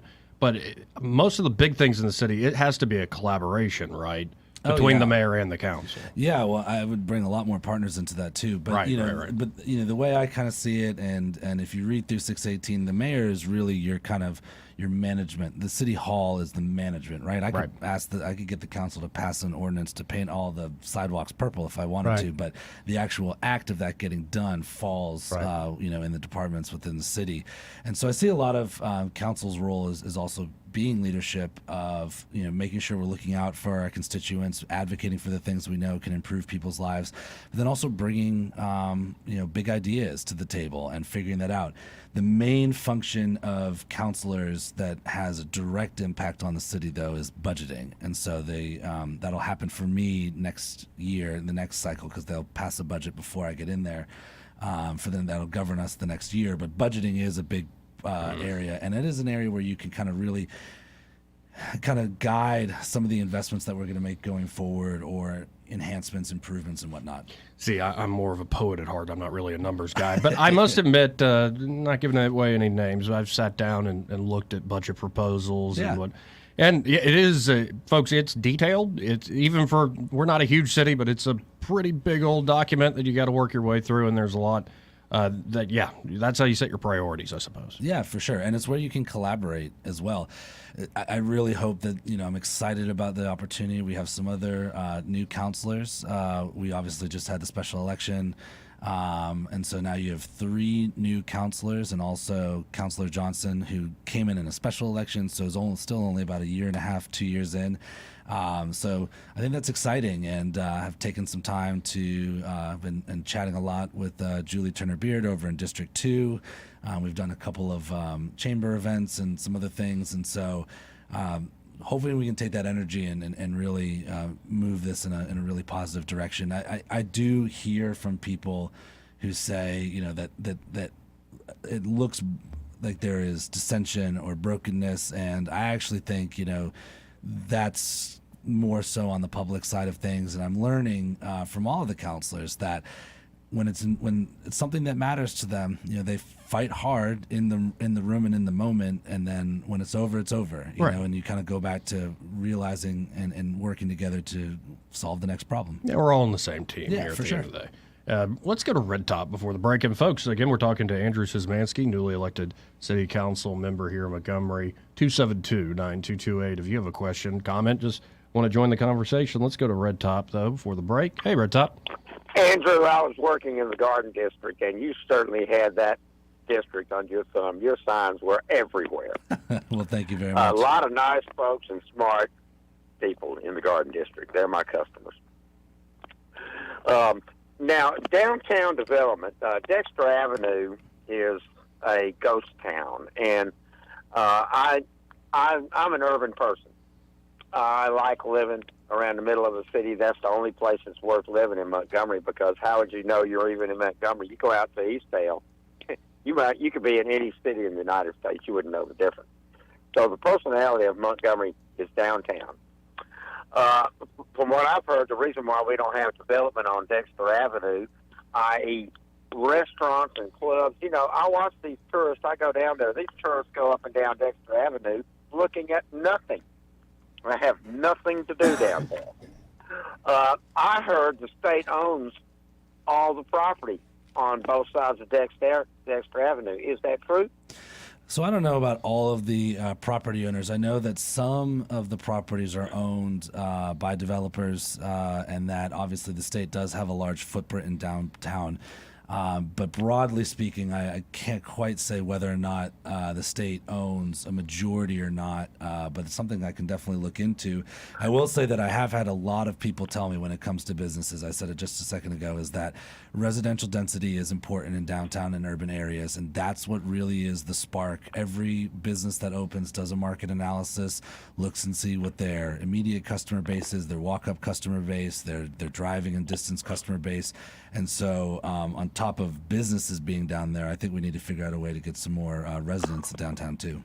Well, until you get a grocery store, you're not going to have no more residents. So somebody needs to open a grocery store downtown. You're not going to live where you can't eat. Well, again, the only reason I would push back on that a little bit is because we got plenty of places in Montgomery where people get in their car and they drive 5-10 minutes to a grocery store. And if you are in downtown, whether it's the Publix on Zelda, the Walmart that's on Ann Street, the Winn-Dixie that's on Carter Hill, or heck, going up to Prattville, all of those things are within what I think most businesses would say is a reasonable distance, and you just can't split the population density to support two of those entities that close together. Wow. Well, see, I'm from Montgomery, born here in 1953, unfortunately at Aaliyah headquarters, which used to be St. Margaret's Hospital. Oh, yeah. I love being born at the damn police headquarters, you know what I mean? But the downtown was so stuffed full of people, it was like a crowded mall every day. Little grocery stores, all the vendors and all that. That needs to come back, dude. And, no, these grocery stores are too far away, especially for out-of-towners who want to go stay a week at a hotel. They don't know where in the hell Publix on Ann Street is. So I feel for some reason that's being held back, and I do believe the state of Alabama owns property 2 blocks on either side of Dexter Avenue. And I remember Todd Strange telling me himself that that has a lot to do with the lack of development. And, of course, they done built big buildings. Yeah, and I imagine if I'm thinking of that area, RSA does own a lot of that. Yeah, my guess is that they definitely do. But we need a big old rock and roll club downtown, buddy. Let's party and have some fun. Okay, Roll Tide, go Trump. Great to talk to you, Andrew. I appreciate it. Thank you so much. I'm just surrounded by old stoner hippies. I just can't. What is wrong with the good rock and roll club downtown? There's nothing wrong with it. It's just that, have you seen the rock scene these days? Yeah, it's kind of sad. It is sad. There are some still good new bands out there. Some good local bands. Oh, yeah, actually. I mean, you yourself sound pretty good. I ain't no Electric Blue Yonder by any means, all right? Shout out to Johnny Veras and those guys. I know, who actually just had a concert at the Capri with Sea of Fog. So, yeah, we got lots of great music in town. There we go. Yeah, I like that idea that scene's developing. But we got to hit a break here. First, this part of the program brought to you by Pest Pro Services. And their Pest Pro, Ashley and her team are ready to help you with any of your potential pest control problems. Oh, yeah. I mean, here's the deal. You should just make them your everyday company. That way they can set you up on a quarterly schedule and treat your property, treat your yard, make sure you're not going to have those problems. But if you do, in fact, have an emergency issue, it could be termites if it's your property. Could be. Could be you got a wasp nest up in the attic. No, thank you. Yeah, it's one thing to take out one or two. Yeah. When you start to see a wasp nest about as big as your head, you might want to call a professional. I would. Or maybe the dog got into some subterranean yellow jackets. That's going to happen as we get cooler, buddy. That's where the ground's going to start taking on bees and yellow jackets. Right. That's just no fun. And spiders are definitely out in force for Halloween. They're coming. Yeah. Yeah. If you're tired of walking outside your door and getting hit by a spider web, Pest Pro Services, they can really do it all. They bring the best and newest technology to your home, but not only are these folks skilled, they're easy to work with. Great local people who serve the community through their job there at Pest Pro, but also they're always giving back. Their Ashley has created a true work family at Pest Pro Services. So call them today, 265-9990. That's 265-9990. You can also go to ppsriverregion.com or just search Pest Pro Services on the Book of Faces. They have a very active Facebook page. When you want to know, call a pro, Pest Pro Services, and be sure to tell Ashley and that team that Joey and Eddie from News and Views in the Afternoon sent you. We'll be right back.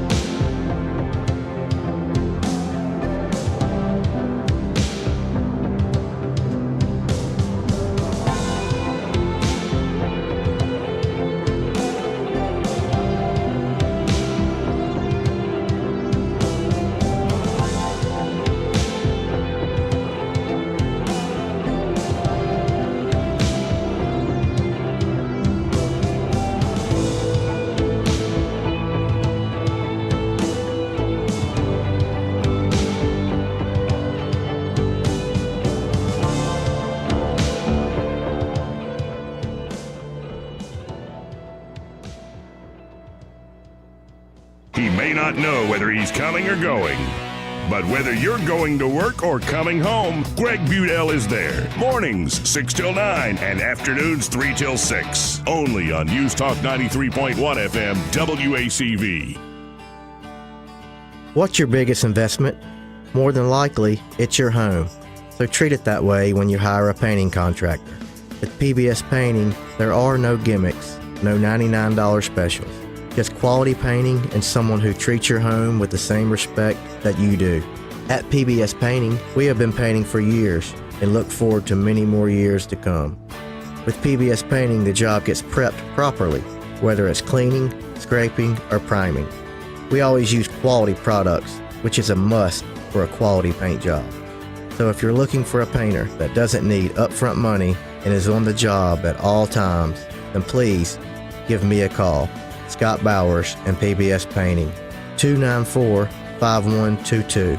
That's PBS Painting, 294-5122.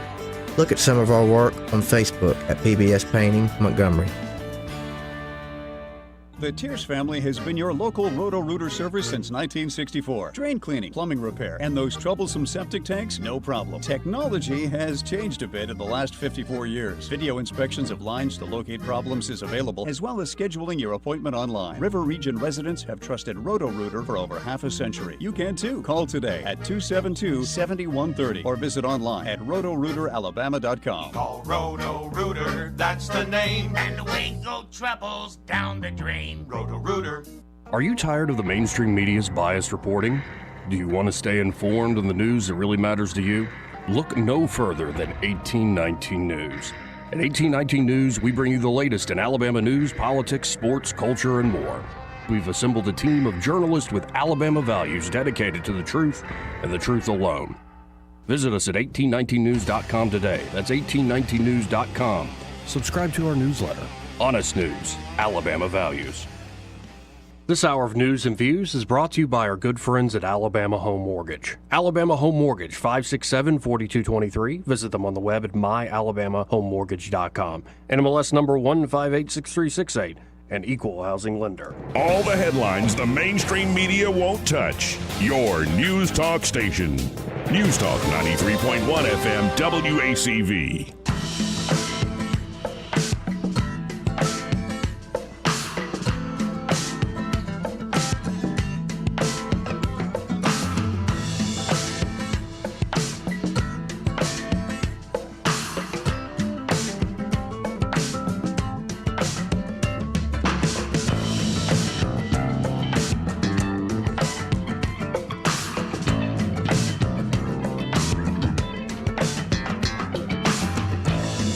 Joey Clark.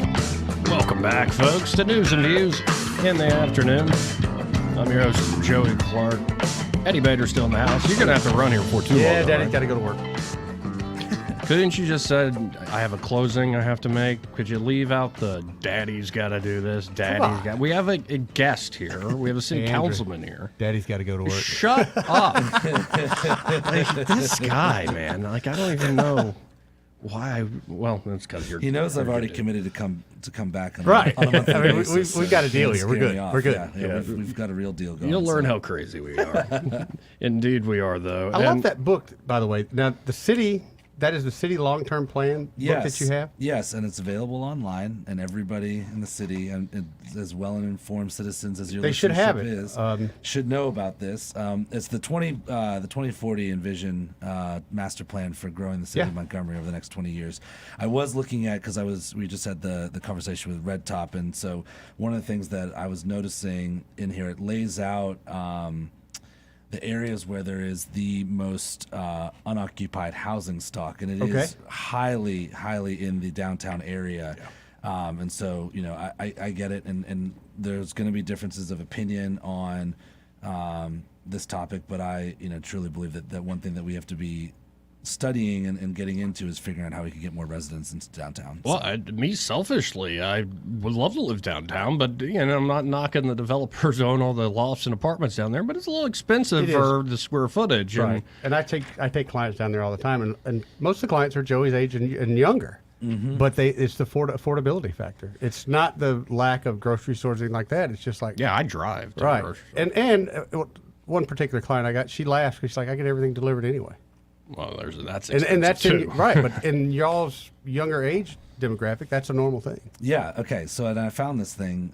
So inside there, for those of you that can't see, I've got this big book that I'm looking cool book at. too. But it's got everything. It's a really good comprehensive plan for the city of Montgomery. One thing it definitely lays out, and you can see now. Obviously, this is a little bit outdated by a few years, but it's probably still true. Is that the areas of hyper vacancy that we have is almost completely. Eddie can see it's kind of completely in the downtown area, and so there's a lot of available housing stock too, and opportunities for investment. But one of the things that is also noted in this is that we need more multi-unit housing for the city of Montgomery, especially because people who are graduating college right now and who are moving to Montgomery, even though we can be an affordable city with interest rates the way that they are and the market being the way that it is, inflation and all that kind of stuff. Not everybody wants to just buy a home or can afford to buy a home. Especially right when you first come to town. Especially younger people, but a lot of times when you come to town, you kind of want to get to know the town. You don't want to just buy a house instantly. So they do rent an apartment. A lot of the apartments we've had are old. They're outdated. We don't have a lot of multifamily apartments, especially in the downtown area. Yeah, and I was up in Birmingham very recently. I was in the Lakeview area, which is kind of an area that 8 years ago was pretty much just old abandoned industrial buildings and storage, and now is as vibrant and bustling. And I was at Trim Tab Brewery, and right across the street they've got another apartment complex going up. They have one next to Highwire Brewing, and they have one going up by Avondale, and that's over by where Automatic Seafood is. A James Beard Award-winning restaurant. What is the common thread between all of that? It's residential density. And so just looking at some of these rates of vacancy and abandonment that we have here in Montgomery, it's definitely an area that I'd like to focus on. Now, it's not all, District 7 doesn't extend into the downtown area, but this is where working with the other counselors and making sure that we are prioritizing these things. But you're as right a team on the cuffs is really there. important. I mean, if anything, you are really the gateway into downtown from several areas. They're going through your district to get to downtown. Very close. Very, very close for sure. Yeah, I butt right up against 85 and get a little bit of the 3 Points neighborhood as well. Right. Well, and do you think as we get more of the residential density, more walkable spaces, more of all these things that just generally are a good idea, it's become popular around the nation because it tends to work.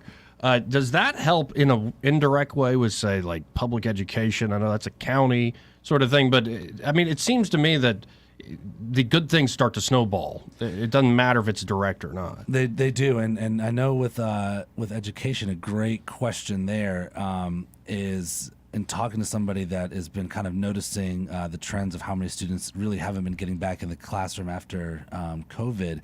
But one barrier that we just have is to the walkability side of things is kids just can't walk to school anymore. Right. And it's not just that they can't walk to school because of development or anything that's happened around them. Even kids that live close to school don't have crosswalks and sidewalks that don't have good sidewalks or any kind of pedestrian infrastructure that helps ferry them to there. Right. I drive by Sidney Lanier all the time, and you can see now they did the big paving project and new sidewalks.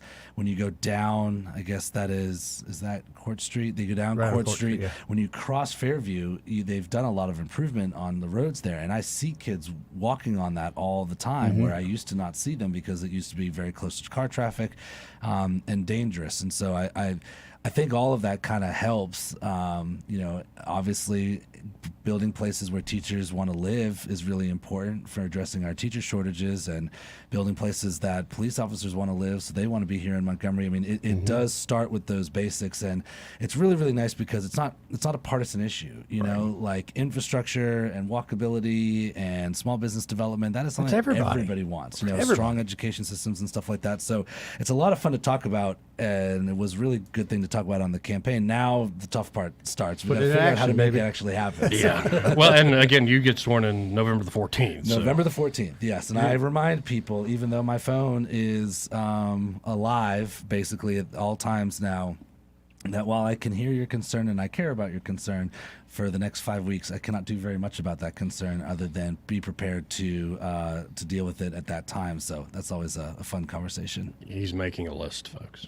I'm making a list. Oh, he is. Guess who's on it, Joey? What do you mean? Oh, we're trying to get you over in his district, Joey.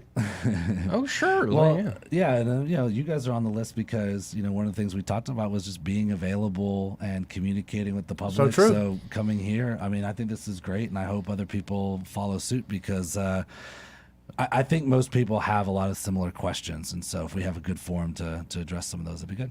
Yeah, I was just worried he was quoting a Taylor Swift song, who we've decided is the Yoko Ono of the NFL. No doubt. Or at least the Kansas City Chiefs. You saw what happened to her boyfriend, right? Got caught smoking pot in the parking lot. Kelsey got caught smoking pot? In the parking lot. Well, he's an NFL player. He's probably got a lot of pain. I think that's influence from Taylor, Yoko. Oh, yeah.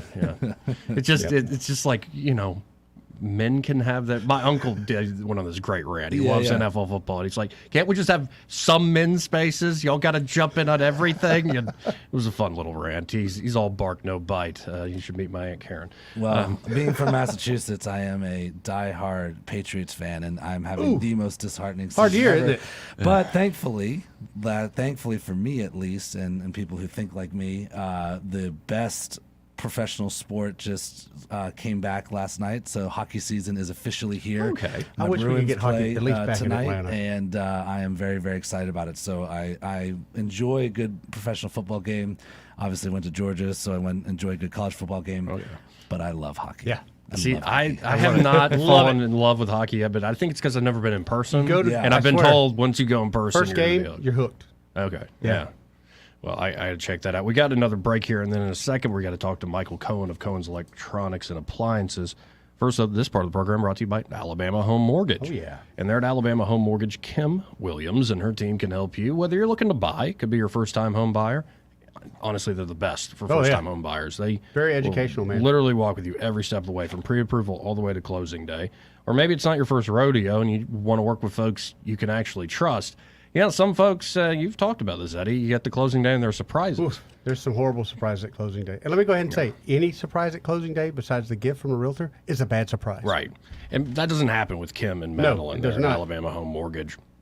Or right now, all the rage because of what's going on in the more global economy and nationally is, these debts people are trying to get out from under, credit card debt in particular. What did she tell us the other day, 29%? 29% is the average APR. Yeah, average. That's not the high end of the range. 30 cents on the dollar. Wow. So if you're stuck under that sort of credit card debt, you're barely, if at all, making minimum payments. Mm-hmm. Why not, if you have equity built up in your home, get out from under that debt? Right. And Alabama Home Mortgage can help you do that. Especially if you're a veteran. They're VA Home Loan certified. So that's the best deal in town. If you're a veteran, take advantage of those benefits you earned. That number for Alabama Home Mortgage, 567-4223. That's 567-4223. You can also visit them on the web at myalabamahomemortgage.com. There is a difference in mortgage companies like Kim and Madeline. Prove that to you today. NMLS number 1586368, an equal housing lender. We'll be right back after this.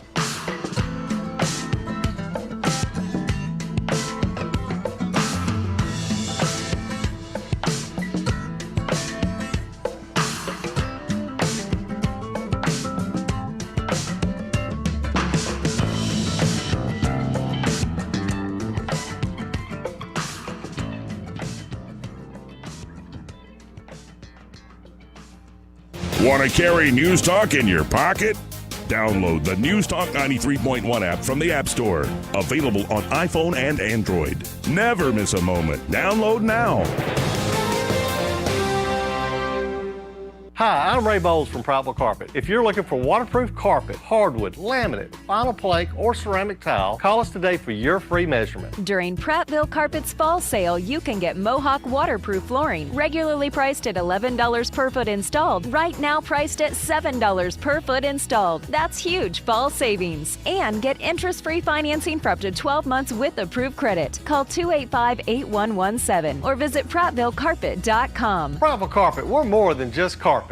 This is your roving reporter, and today I'm talking with a famous broadcaster. Hey man, what's happening? Now, I understand you radio people move a lot, is that correct? Yeah, sometimes. Well, how does this affect your taking care of your retirement money? Oh man, I don't give that a second thought because my buddy David Ernest, he's my money man. Your money man? With the money plan. I see. So no matter where I go up and down the dial, David has my back, you know? I'll bet you know some phone numbers our listeners could call to talk with David Ernest. 334-279-7431 or 205-479-0839. And he has a website at retirewithernest.com. Hey, you're on top of it today, man. I also understand that you hold some sort of a record in broadcasting. Yes. I was the first person to put together a show with myself, a duck, a chicken, and a goose. But it didn't last long. We got taken off the air. Why were you taken off the air? Too much foul language, man. Oh, my. So I wasn't crazy about that one myself. If you're hiring, it can feel like you're trying to find a needle in a haystack. You can hope the right person comes along, or you can just use ZipRecruiter. And now you can try it for free at ZipRecruiter.com/radio. In fact, ZipRecruiter has helped a lot of business owners find their needle in a haystack, like Marco, president of operations at Telly Tires and Auto Centers. Because Telly Tires has grown a lot in the last few years, Marco needed to hire everyone from a receptionist to a store manager to a head mechanic. ZipRecruiter helps me find all the right people, even the most difficult jobs to fill. ZipRecruiter helps me keep my business running. Take it from Marco and millions of other businesses who've used ZipRecruiter. ZipRecruiter can help you find the needle in the haystack. See why 4 out of 5 employers who post a job on ZipRecruiter get a quality candidate within the first day. And right now, you can try ZipRecruiter for free. That's right, free at ZipRecruiter.com/radio. That's ZipRecruiter.com/RADIO. ZipRecruiter.com/radio. ZipRecruiter, the smartest way to hire. Do you have a cell phone or tablet that isn't charging, dying fast, or maybe the screen is damaged? Don't get suckered into buying a new one. XI Repair can fix your current device same day and in under 30 minutes. Their certified technicians fix and recover data from thousands of cell phones, computers, tablets, game consoles, and drones 7 days a week. Give them a call today at 334-777-1234 or visit them online at xirepair.com. This hour of news and views is brought to you by our good friends at Alabama Home Mortgage. Alabama Home Mortgage, 567-4223. Visit them on the web at myalabamahomemortgage.com. NMLS number 1586368, an equal housing lender. We get Montgomery talking 24 hours a day. The River Region's most trusted voice. News Talk 93.1 FM WACV.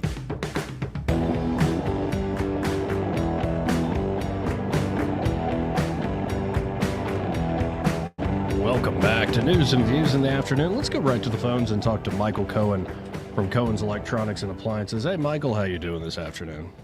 Hey, Joey, how are you? I'm doing all right, powering through. And, well, as I look at thinkcohens.com, I'm sitting here thinking about my envy, because both my brother and my father have this Traeger pellet grill. It's almost like cheating. You got grill envy? Yeah, I have grill envy. Wow. I will admit it here publicly in front of God and everybody else. Y'all have those sorts of Traegers, but also other options for a kick-butt grill? We sure do. A lot of people love the Traeger. They love the pellets. They love the way that it cooks. They love the way that it makes them feel like they're a pro. Cheating. And you kind of get to cheat. It's cheating. So, but you know, the ultimate thing is, are you having fun? There you go. And what does the steak taste like? So it's a win-win. Well, plus if you can make somebody grill envy, that's kind of a win in there as well. Yeah, I'm gonna owe your brother $20.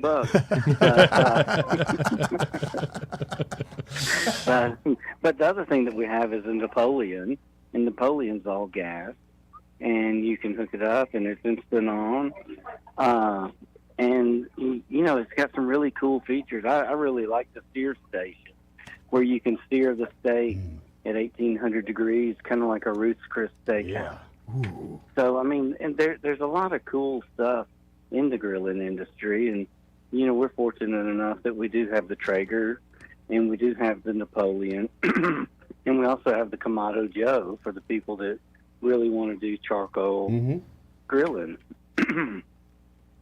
So, folks, you can check out all those options at thinkcohens.com, or you can always call them at 277-8890. But I really encourage you to stop by. See Michael, the team there at 2515 Eastern Boulevard.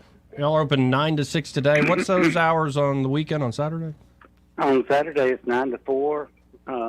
We just want you to come by and take a peek at them, ask us some questions, let us ask you some questions, and, let's help you make the right decision. Yeah, folks, they've got amazing products there, but the 65-plus years is because of the great folks and the service that when you go to Cohen. So I appreciate the call today, Michael. We'll hopefully talk again soon. Thank y'all very much. Have a great day. You too, Michael. And we still have Andrew Szymanski, newly elected city councilman here in the district, or in the city. What district is it again? Seven, yeah. I'm not good with details. Like I said, I'm more of a poet at heart. It's like, oh yeah, we know where you're representing. Now, one thing we brought up earlier in the show is this whole, and you weren't there to vote on it, but it was you haven't been sworn in yet, but there's this whole flag thing that was happening, where it's like, okay, the pride flags went up in Pride Month, so a bunch of folks wanted to put up a Christian heritage flag. And then we've now landed on flag neutrality. Yeah, and I understand there are obviously passionate people on all sides of an argument. One of the things I think is really important for council, just in terms of running well, is making sure that we really know that we are bringing forth things that have big impacts on making Montgomery a better place, and making very sure that we don't come up with ordinances or resolutions that are kind of like Band-Aids to very specific problems, right? Because I think then it creates the reason why, like, Alabama's got the longest constitutional document in the world is because if we keep doing things that are very reactionary, right? Then that's what you end up with, because then things need amending over time when you want to make change the way that something has been done. So I saw a lot of the kind of the back and forth on that, and I guess I'd never really realized that there was a way to kind of legislate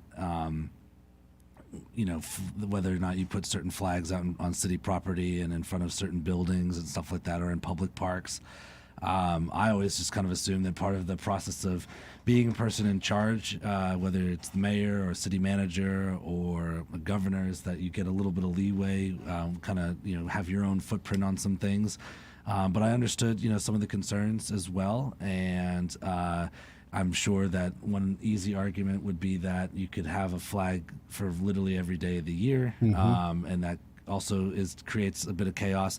And one of the things that I know that's sometimes tough that people talk about is that you do something, you do some kind of public display, and the question is how long does it linger? And making sure that we have plans for that is important as well. So there's going to be a lot of things that come before the council where I think for some people, again, be very passionate and have very strong opinions about it. I get a little bit nervous when government has an ordinance to kind of regulate everything, but I do understand why they are important. So, well, and I think the first controversy was out of Boston, where there was a Supreme Court case that came out of Boston where this essentially neutrality rule was met. And the idea I had earlier, if we were to just open this up to any flags, is we're going to have one group of flags that say Joey and Eddie are awesome, and another set that say Joey and Eddie suck. Yeah. And then another day we'll have another one that says, who the hell are Joey and Eddie? I was gonna say, who's Joey and Eddie? Yeah. Yeah. Well, and that's I think that's kind of the point is that is it just about flags? Does it go beyond that? As I said, I understand that there are people that felt very strongly on both sides of that argument, and I just want to make sure that when we're there in the room, there was 36 6 items on the agenda last night, some of which are, people's livelihoods. You're dealing with businesses and permits and whether or not to give somebody a business license, revoke a business license, improvements to different areas. They voted on $1.29 million worth of ARPA funding that's getting deployed as that pile of money starts getting reduced. And so, any kind of topic like that is definitely important, but it would be nice to see them a little bit more ironed out before they hit the floor. Yeah. I'm sure you're going to experience. It's usually when it hits the news, like when everything's going smoothly at council meetings, we don't hear that much about it. Right. But if somebody gets mad or something weird happens, that's usually when it hits the news. Unfortunately, because I know there's a lot where you don't get those sort of controversies and whatnot. But pretty much out of time here. If folks do want to get in touch with you, want to kind of continue to be active in the city, how can they do so? Yeah, so my email is still the same. It's the info@andrewsformgm7.com. I also have a phone number that people can contact me with. It's 334-209-4757. I just put that out there and I'm already in my head going, why did I just do that? but part of, as I said, I do want to connect with people. I want to know what's going on. I want to hear from people. And once council starts back up for me, I'll go back to doing coffee with the council person. So I'll be at Hilltop Public House on Thursdays from 4 to 6 p.m. People can come in, just sit and meet. So I definitely want to be known as, I don't want anybody to ever say, well, I didn't have a chance to talk to you about this before you made a decision. Right. You're making yourself over-available. That's great. Turn it the other way. So, but looking forward to it and really appreciate this forum. This is exciting, and I think we've got a good rapport, and I hope people feel comfortable calling in and letting me have it. We're going to be recapping city council meetings, talking about some of the big issues, and I'm stoked to do it. Yeah, for folks who don't know, and it's I think safe to put it out there, programming note. We're going to be doing this every second Wednesday. Every second Wednesday at 1 o'clock. Yeah. So there you go. And the council's the week before, so we'll kind of have a week for people to process, kind of what happened. And as I said to people during the campaign, I'll also be going live on social medias after every council meeting, just recapping instantly, kind of real time what we did. Well, it's great seeing you, man. And congratulations again. Yeah, congrats. Thank you very much. Thank you, guys. Glad to see a good great guy place. I appreciate it. Final hour of news and views on a Wednesday. Hey, Joey, Daddy's got to go to work. That will hurt you.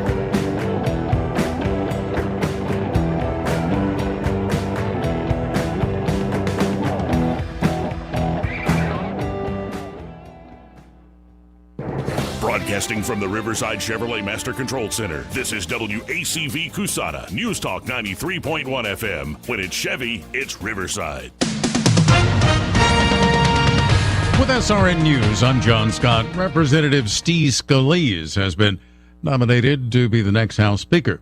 Republicans now will seek to assemble the narrow House majority around Scalise in what is certain to be a close vote of the full House. A floor vote of the whole House could come as soon as later today. The State Department says the number of U.S. citizens confirmed to have been killed in the Israel-Hamas war has now risen to 22. That's an increase from the 14 who had been confirmed dead on Tuesday. U.S. citizens are also among the estimated 150 hostages that were captured by Hamas during its assault on Israel, which has left at least 2,200 people dead on both sides. On Wall Street, the Dow is down 29 points, but the NASDAQ is ahead 38 points. This is SRN News. Donald Trump's indictment proves that saving America is not going to be easy. There are entrenched powers that are fighting this with everything they've got. They want to keep control over the country, the narrative, and the nation's money supply. Hi, I'm Lance Wallnau. I'm a news analyst, a Christian author, an evangelical leader. I speak to millions of people every week, people just like you. You see, what the elites are doing is using inflation and government handouts and now central bank digital currencies to determine how they're going to control America. And that's why I recommend all Christians start a gold IRA from the Birch Gold Group. Because physical precious metals are one of the few ways you can maintain control over your own savings. To get a free info kit on gold IRAs, text the word faith to 989898. Birch Gold Group is the only gold company I trust. Get their free info kit and you'll see why a gold IRA can help you. There are no strings attached. Text the word faith to 989898, and you're going to be blessed by taking action right now. Rich Thomas Weather is brought to you by JB Windows and Siding. Call Jones Brothers. You'll be glad you did. JB Windows and Siding has what you're looking for. Rich Thomas Weather. Well, hi, everybody. We've got some weather changes ahead as a Gulf low pressure area approaches. Not as warm today with a high around 75. Cloudy skies, showers developing this afternoon, then periods of rain tonight, becoming windy tonight with east winds gusting as high as 30 miles per hour. The low temperature down to about 58. Tomorrow, mostly cloudy, breezy, but I've taken rain out of the forecast for the daytime hours tomorrow, high 72. Then the risk of some scattered showers Thursday night and Friday as a cold front approaches the state. Mostly sunny on Saturday. Saturday's high around 81. Much cooler by Saturday night into Sunday. From the Blue Water Weather Center, this is Rich Thomas. For the lowest prices around on flooring and DIY flooring installation supplies, Budget Floors & More is your new best friend. Luxury vinyl plank, carpet, ceramic tile, floor installation supplies, and more with prices lower than the big box stores. Budget Floors & More, Hunter Lane across from Del Rey Publix. 1819 News. I'm Russ Jones, filling in for Andrea Tice.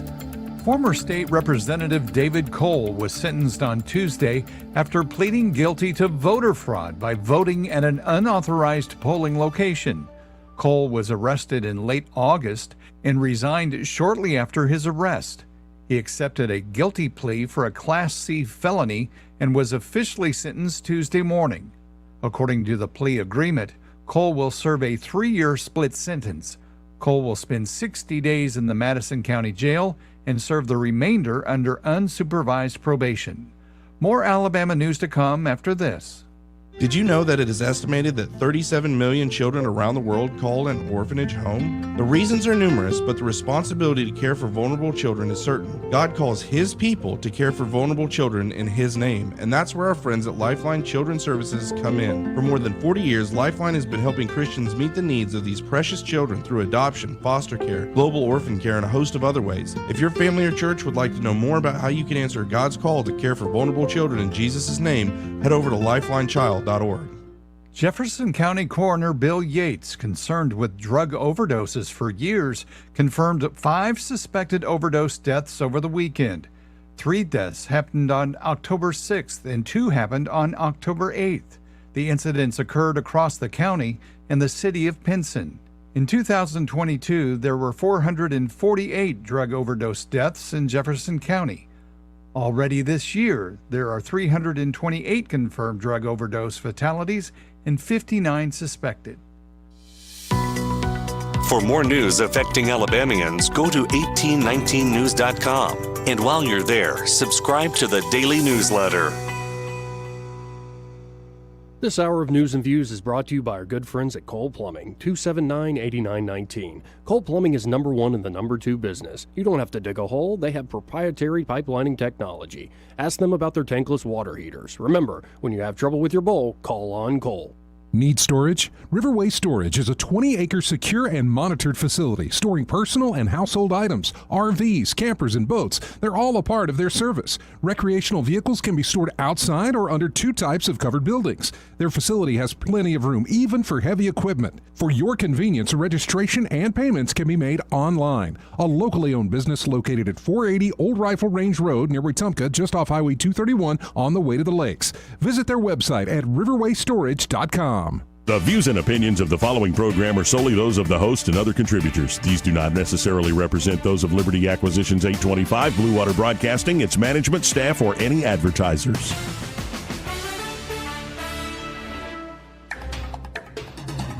It's time for Montgomery's conversational radio show. It's News and Views on News Talk 93.1 FM. To join the conversation, call 272-9228.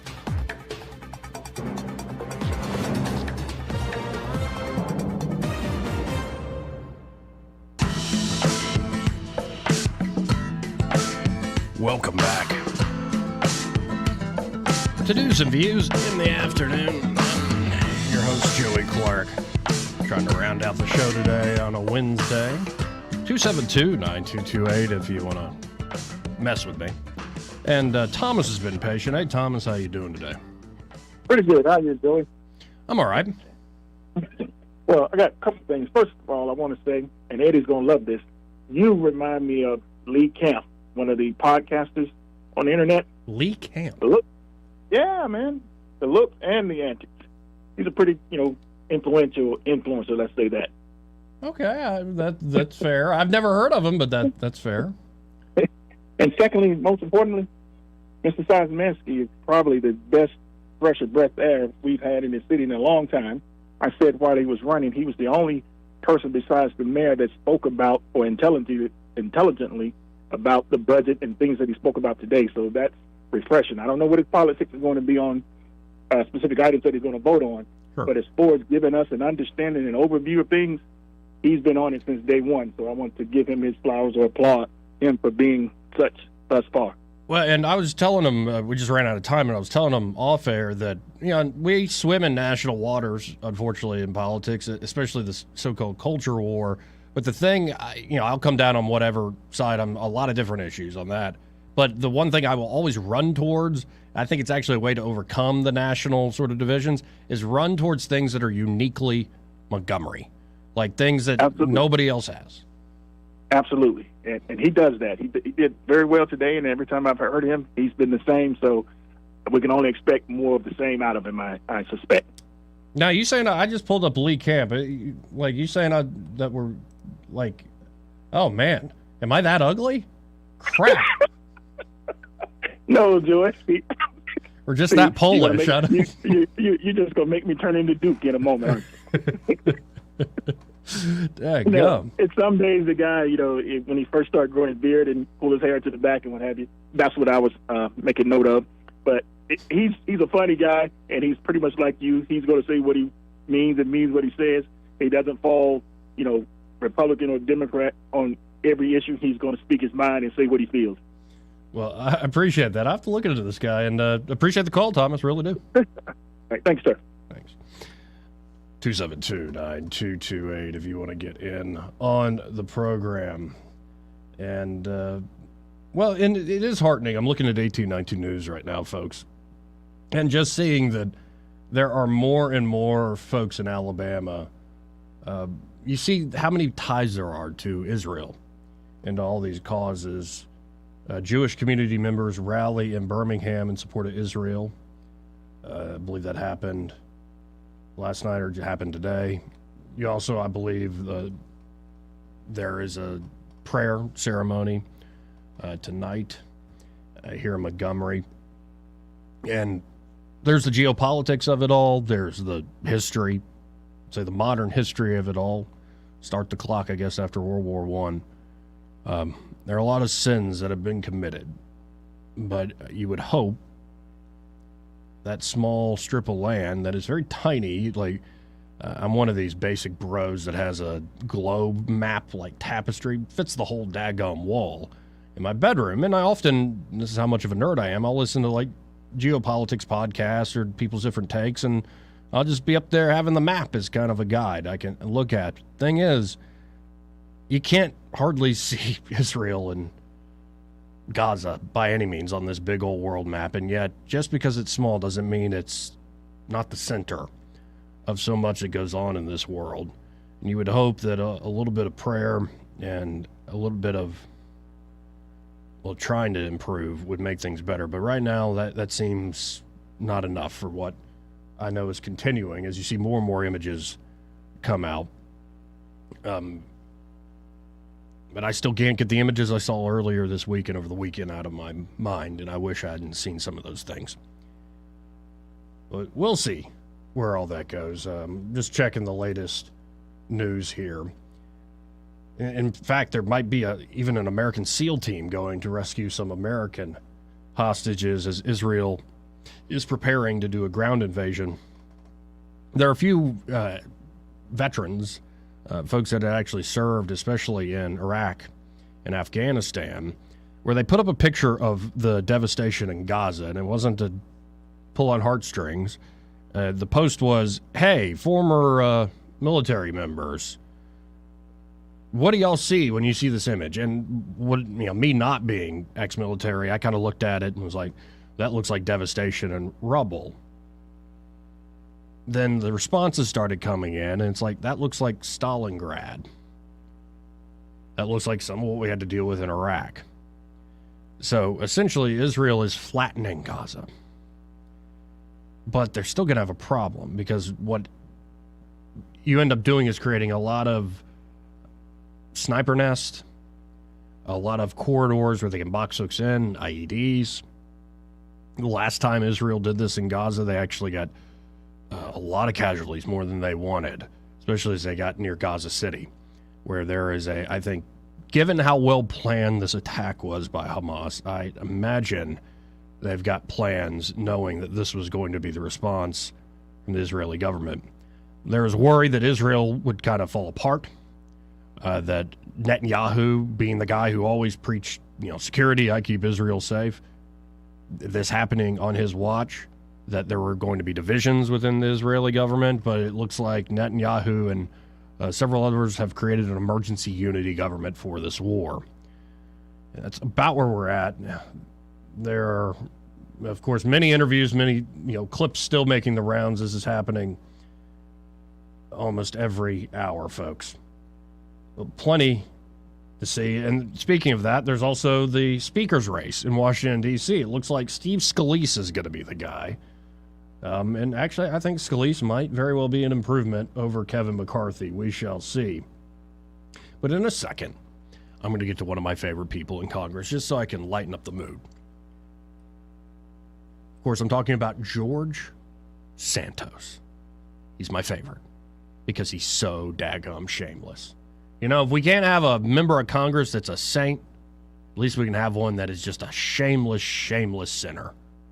Because, he's a crook, he's a thief, he's a liar, but he seems to be kind of authentic about it. We'll get to that, the latest with George Santos. I freaking love that guy. Let's go to line one. You're on the air. Who's this? Mr. Bill. Hey, Mr. Bill. How you doing?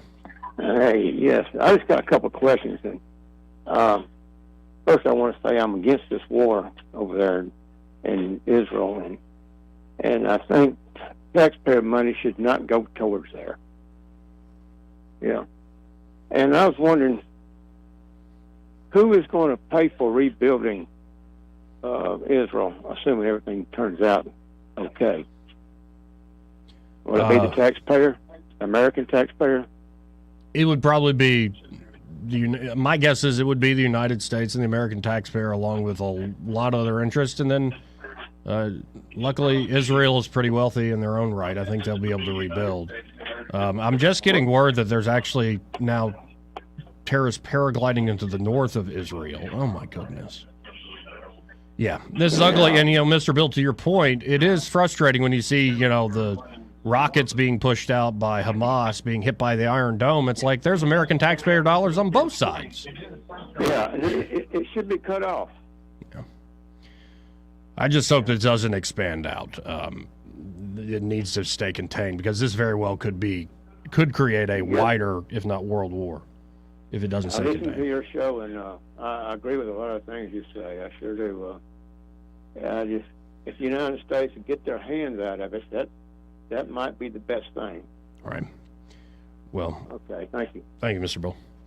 272-9228. Line 2. You're on there. Who's this? Papa B. Hey, Papa B. Hey, man. I don't know if I'm going to have enough service here, but if I don't, I'll have to call back. Right. Steve Scalise is a good choice to me. Kind of what has always been amazing to me is how the nominate, and they are the most liberal, outrageous liberal leaders. Nancy Pelosi was the latest, greatest. Whereas the Republicans always had to get some moderation in there. Some moderate weasel. Sure. Deep state weasel. Is that tide turning now? Are we able to try to get somebody, with some conservative credentials, street cred? No, it seems that way, but you always got to watch out. Don't don't be shocked if Steve Scalise disappoints. And also with what you said about Pelosi, from you and I's perspective, yeah, she's crazy liberal progressive, but to a lot of people on the left and progressives, she's a corporate sellout. And the way they get power, they get these positions, especially Pelosi, she really ruled with an iron fist. Perspective. I don't think it's a matter of perspective. I think it's just a matter of fact. Oh, no, but I mean, you can follow, look up Jimmy Dore's podcast. You know, Jimmy Dore is very much a leftist, or like an RFK Jr. There are a lot of the progressive folks who think Pelosi and them always are just sellouts. They feel the same way that we feel about the rhinos. They feel about what they might call the corporate or neoliberal Democrats. Well, I guess maybe it is a matter of perspective. Well, at any rate, Steve Scalise, I think, will be an improvement over McCarthy at a minimum. So I guess we'll see what happens. Right. Well, and the reason these folks usually get leadership, and the reason Pelosi in particular is able to rule with an iron fist, is money. Can you fundraise? Can you pass money around? Money talks, especially in Washington, D.C. And, Well, you're right about that. And a lot of folks said, oh, what Matt Gaetz did was pointless. What the others that voted with him did was pointless. I don't think so. I think this is a pretty big hit to the sort of donor class system that runs that town. Now, they're still going to push through, what's coming again, another continuing resolution. So we have more time to really hash things out. But Gaetz, I think, helped reveal the way this game works, that they want to centralize power as much as possible. That way, if you're in the donor class, you don't have to hand out money to all sorts of different people. You can kind of have your, central power that you bank on, like a few folks in leadership that can get you those nice Christmas gifts under the tree when they do these big omnibus or continuing resolutions. Isn't that the truth? Well, let's see what happens with Steve Scalise. I mean, my first blush is I like him. I don't know that he can continue to do the job, though, from what I'm told his health is poor. So, yeah, I mean, that's got to be a factor. Yeah, I think he's still having a lot of issues, right? Because if folks have forgotten, he was the member of Congress almost died after the ball field practice was shot up. Yeah, I mean, for all the hollering and screaming that Democrats do about Republicans and conservatives, well, some liberal nut trying to gun somebody down. So I really don't want to hear it. Yeah, I've said it before. I'll keep saying it. If you think evil is just on the so-called other side, I think you don't understand evil very well. Thanks a lot. Appreciate it, Papa B. 272-9228. But in the midst of all this going on in the Holy Land, the Pentagon announced more military aid to Kiev, or whatever we're calling it these days. So I guess we're going to keep going on two fronts. The latest I saw there is the Russians are now beginning a counteroffensive, more closer to their border, more northern when it comes to that front there in southern Ukraine. And it seemed to be making gains. It seems like the counteroffensive that the Ukrainians have hoped for has kind of been stopped dead in its tracks. So I don't know where that's going. I don't know exactly where it's going to go in the Holy Land. It's just, as I continue to say on this program, it's making me quite nervous that there's all sorts of little hotspots now flaming up. And it's not just stuff that's in the American news. You're seeing Azerbaijan and Armenia, a lot of Armenian Christians being slaughtered right there next door to Turkey, kind of that in-between Turkey and Russia spot. That's no good at all. No darn good at all. And who knows what might be the next place to pop up and flame up. Do not kid yourself about south of the border. I'm not even talking about, in particular, our laws surrounding illegal immigration and legal immigration in this country. I mean, this drug cartel presence has grown into quite a wicked problem. By that, I mean a complicated problem that you try to squeeze one part of the water balloon, it just flows to another part. Hard to get a grip on things. So I continue to think I'm in that camp. Earlier, I was asked, what did I think of that Vivek Ramaswamy, Tucker Carlson interview? And what I thought of it is that's about the camp I'm in these days when it comes to that. Like, I am not surprised that Israel is responding the way they are. In fact, I don't think I have much to say to them. They're going to do what they're going to do. That's their right as a sovereign nation. But it should be the U.S. role at most to support. But we do not need to get inflamed in some wider regional war that could metastasize into something even bigger. In particular, when it comes to Iran. I think there are ways to deter Iran. I think there are ways to keep Iran in the box. And I think we were heading in that direction. Trump was showing that way. But then, well, things changed for some reason. I'm not sure why. I just know that the administration changed. The adults got back in the room, and now all hell's broken loose in that part of the world. But I got to hit a quick break. And when we come back, we're going to get to one of my favorites, George Santos. 272-9228. If you want to call into the program. This part of News and Views brought to you by Montgomery Men's Health. And at Montgomery Men's Health, they can help, well, you men out. Whether it's you're just tired all the time, or lacking motivation, lacking drive, including sex drive, you have no libido to speak of. But you're just frustrated, like seriously frustrated in all sorts of ways. Haunted by past dreams of your younger self where you go all day, all night without petering out. The problem could be low testosterone, folks. So here's the deal. Get in touch with Montgomery Men's Health today. 440-3663. You won't be the first, and you won't be the last man they help get right. For only $99, you can know your testosterone numbers. You also, when you get your testosterone score, get a PSA score. And it's a great marker for prostate health without it being quite as invasive of a procedure to glean that information. But here's the deal. Once you get that score, if you do in fact have low testosterone, they have treatments at Montgomery Men's Health that can truly change your life, and a whole different schedule of treatments. There are many different approaches to how to get your testosterone back up. But after these treatments, most men experience higher energy, better gains in the gym, better mental clarity, improved sleep patterns. You might even notice an increased sex drive. And there's a lot right with that once you get that going. So check them out today. Again, that number for Montgomery Men's Health, 440-3663. That's 440-3663.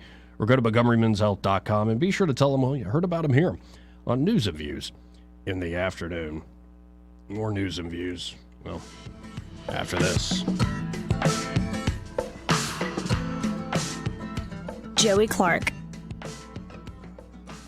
He may not know whether he's coming or going, but whether you're going to work or coming home, Greg Budell is there. Mornings, 6 till 9, and afternoons, 3 till 6. Only on News Talk 93.1 FM, WACV. It's the 70th Alabama National Fair, now through October 15th. Thursday, come out dressed in your grooviest attire from your favorite decade for Throwback Thursday. Steel Cousin will be on stage, and if you bring a donation item for the Humane Shelter, you get in for $7. Saturday night, welcome our hometown finalists from The Voice. Riley Wilson and Jerome Godwin will be on the fair stage at 7 p.m. 17 and under must be accompanied by an adult 21 or over. It's the best 10 days of fall. Alabama National Fair. Sponsored by the Kiwanis Club of Montgomery, Hyundai Motor Manufacturing Alabama, and Coca-Cola. This is your roving reporter, and today I'm talking with a famous broadcaster. Hey man, what's happening? Now, I understand you radio people move a lot, is that correct? Yeah, sometimes. Well, how does this affect your taking care of your retirement money? Oh man, I don't give that a second thought because my buddy David Ernest, he's my money man. Your money man? With the money plan. I see. So no matter where I go up and down the dial, David has my back, I'll bet you know some phone numbers our listeners could call to talk with David Ernest. 334-279-7431 or 205-479-0839. And he has a website at retirewithernest.com. Hey, you're on top of it today, man. I also understand that you hold some sort of a record in broadcasting. Yes. I was the first person to put together a show with myself, a duck, a chicken, and a goose. But it didn't last long. We got taken off the air. Why were you taken off the air? Too much foul language, man. Oh, my. So I wasn't crazy about that one myself. For too long, Alabama's statewide news companies have shamed us for our conservative Christian values. Alabama deserves a news company that cherishes our culture, a company that isn't bought and paid for by the powers that be. 1819 News is that company. Run by Alabamians for Alabamians, 1819 News celebrates what is good and beautiful about our state, while exposing those who work against our values in secret. Just go to 1819news.com to learn more. Subscribe to our newsletter. That's 1819news.com. Hi, this is Carl Schmidt, naturopath and owner of the Herb Shop. Listen every Saturday to Winning Wellness and learn from experts in different fields of science and technology how nutritional supplements can help you. Listen to Winning Wellness every Saturday at 10 a.m. Hi there, I'm Kim Williams with Alabama Home Mortgage. For years, I've been asking you to call me at Alabama Home Mortgage because there is a difference in mortgage companies. Did you know the current national average turn time to close on a mortgage is 48 business days? But not at Alabama Home Mortgage. At Alabama Home Mortgage, our average close time is 16 business days. That's a month faster than the rest. How do we do it? With over 60 years of combined experience in the industry. Our team knows mortgages. Our years of experience yield a better experience for our customers. Folks, time is money. Whether you're looking to buy or refi, don't waste time with another mortgage company, bank, or credit union. We close on time, every time. Give Alabama Home Mortgage a call at 567-4223. That's 567-4223. Or visit us online at myalabamahomemortgage.com to complete an application on your time. Our fast turn time is just one difference that sets us apart from the rest. It's not just a slogan. Call Alabama Home Mortgage because there is a difference in mortgage companies. NMLS 1586368, Equal Housing Lender. This hour of News and Views is brought to you by our good friends at Cole Plumbing, 279-8919. Cole Plumbing is number one in the number two business. You don't have to dig a hole. They have proprietary pipelining technology. Ask them about their tankless water heaters. Remember, when you have trouble with your bowl, call on Cole. If it concerns your community, you'll hear about it on News Talk 93.1. News Talk 93.1 FM WACV.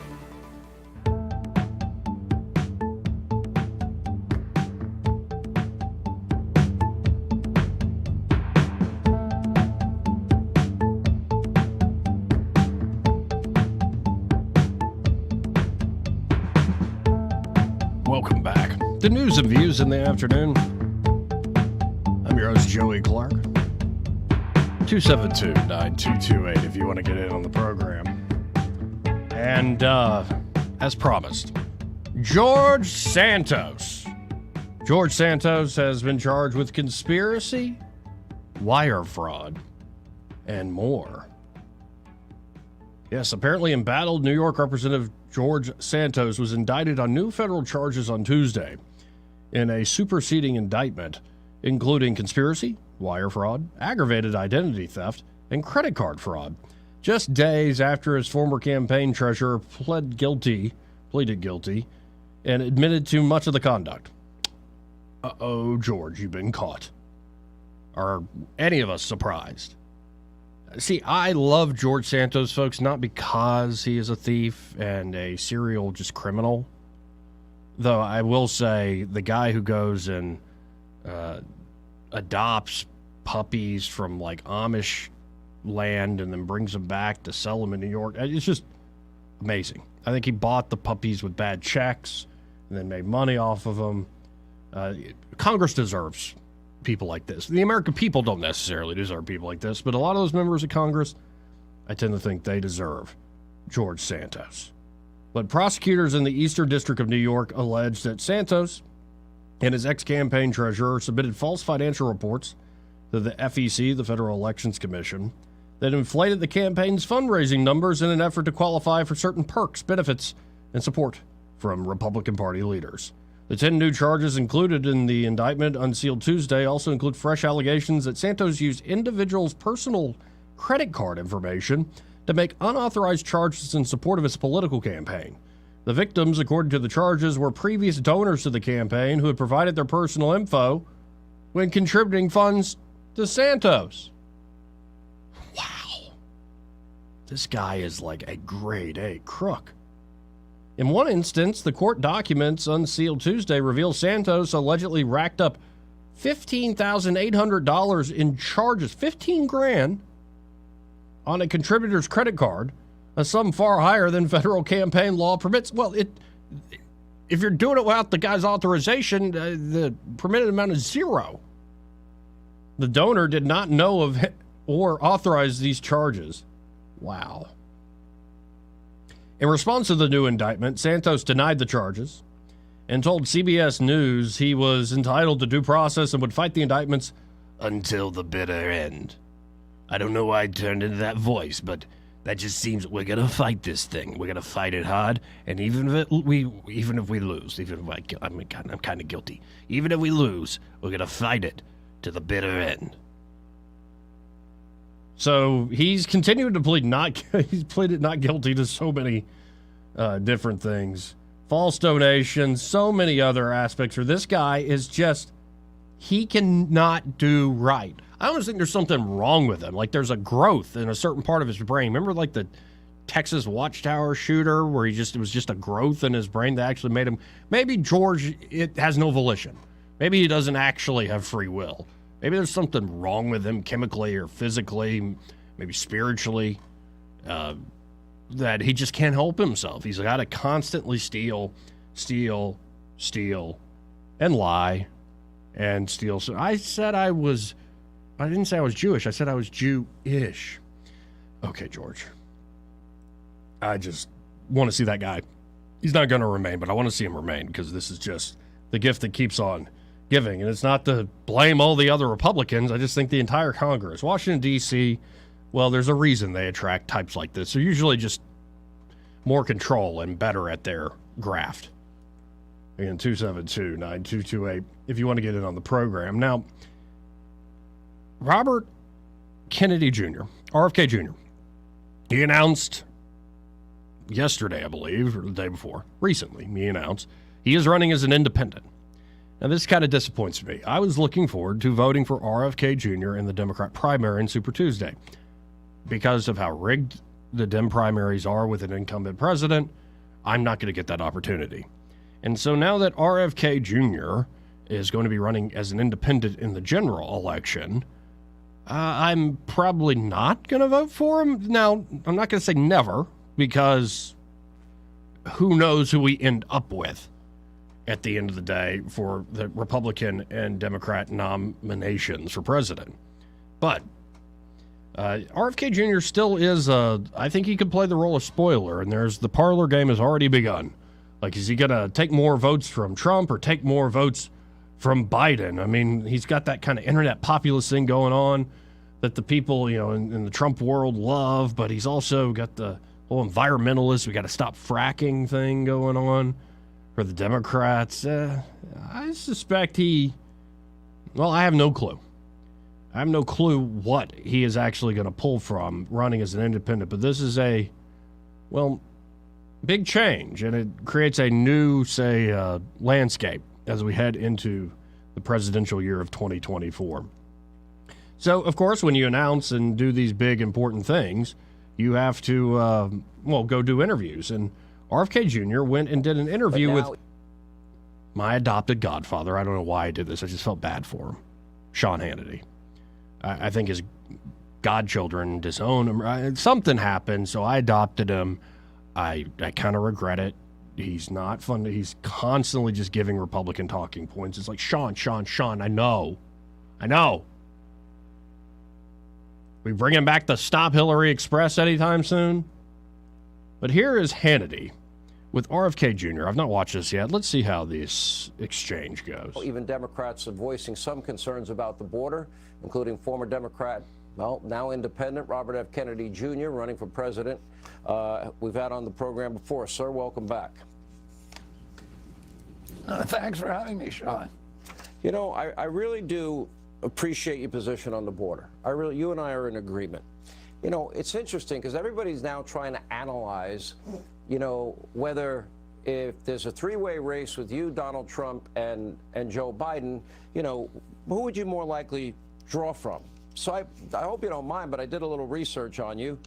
You're pretty liberal. You've called for curbing, logging, oil drilling, fracking. You wanted to eliminate it. You called it a victory for democracy. You want to curb U.S. fossil fuel extraction. Keep it in the ground, you once tweeted. You want to ban on fossil fuel extraction, a ban on fracking. You called the NRA once a terror group. You've supported over the years Democrats, Gore, Kerry, Obama, Hillary. You've praised Bernie Sanders multiple times. You supported... Why did he invite this guy on to just, okay, keep going? I don't know why I adopted this guy as a godfather. Affirmative action. So why is this party of yours, why didn't they even want to allow you to compete? Because that's as pretty liberal of a record as anybody I know. You have a litany of talking points from statements I've made over 40 years. Some of them are stale. Some of them I never said. But, what is your question? Why the Democratic Party? Why I'm not running at the Democratic Party? Why did they kick you out? I feel like... I mean, by the way, I'm giving you comments that you've made in 2016, 17, 19. Endorsements, we know the years Gore, Kerry, Obama, Hillary, Bernie Sanders. They're all recent quotes. The NRA quote you made about calling them a terror group was 2018. So these are recent positions you've had. That I'm not sure why the Democratic Party wouldn't allow you to compete. Do you want to talk about my position, Sean? Yes, sir. Do you want to read talking points from the Trump campaign? Well, excuse me, these are not talking points. These are called Hannity points. I do my own research. No, but I saw that same list published this morning by the Trump campaign. It's the exact same list. Yeah. And again, if you want to know what my position is on any issue, I'm happy to talk to you about it. God love you, Sean Hannity, but I can't wait for cable news to die. I disagree with RFK Jr. on a lot of things, a lot of stuff Hannity laid out. But to do a 4 or 5 minute segment where Hannity's chewing up half the time, and then he does this with friendly guests too. It's just, he's not the only one. But I just can't wait for that format to die, because that's not thinking, that's not dialogue, that's not conversation. That's beating people over the head with slogans and bumper stickers. But I guess there are a lot of folks that buy that as thinking. I'm probably not voting for RFK Jr. in the general election, but we can do better than that, America. Or maybe we can't. Maybe I'm wrong. Maybe that's the best we're going to get from the so-called adults in the room, especially at Fox News. Anyway, this part of the program brought to you by Bath Innovations of Alabama. And there at Bath Innovations, Brad McDowell and his team are ready to help you. They have so many options there that I really don't have time to lay it all out right here, right now. So what you need to do is to go to bathinnovations.com. That's bathinnovations.com. Start to mix and match, and you will see, Joey's right, there's so much here. You'll see that the possibilities are endless. It could be you're wanting to do a full remodel, maybe with the ABS acrylic shower systems. They have really, really cool thing they can do where it's like the same material on a modern car bumper. So you can mold it any way you like, but then it's very durable, easy to clean, and then you can emboss on it a 4K image of your choosing, so it looks like you have a granite shower or a walk-in marble shower or brick or anything that you like in that regard. Maybe you want to do a remodel with accessibility and safety features in mind. They have these aging-in-place solutions for seniors and others with other disability and accessibility concerns, like safety bar railings, anti-slip mats, ergonomic fixtures. Maybe you need to convert a traditional bathtub shower head into a walk-in shower or a walk-in bathtub with a safety seat. And of course, they have all sorts of unique faucets and fixtures. It doesn't have to be a full remodel. It could be you're really going to spend a lot of money, make that bathroom look like something completely new. Or it could be, hey, you want a new shower head or a new faucet, or you want to fix the sink that's been discolored for years. They can do all that. They're Bath Innovations. So again, go to bathinnovations.com. That's bathinnovations.com. And then stop by the Boulevard there, 2331 Eastern Boulevard here in Montgomery. And be sure to tell Brad and the team that Joey from News and Views in the Afternoon sent you.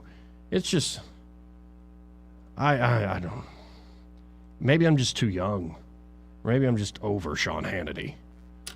Ugh, goodness. Even, like, it's one thing when you hear a guy and you're like, I don't necessarily disagree with you, but just go away. Shouldn't have never have adopted that guy. But you live and you learn. More news and views after this.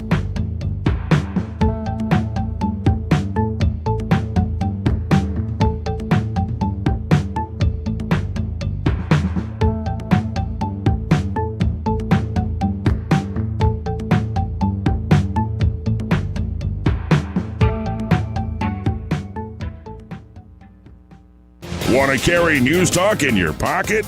Download the News Talk 93.1 app from the App Store. Available on iPhone and Android. Never miss a moment. Download now. Next contestant. Honey, you look confused.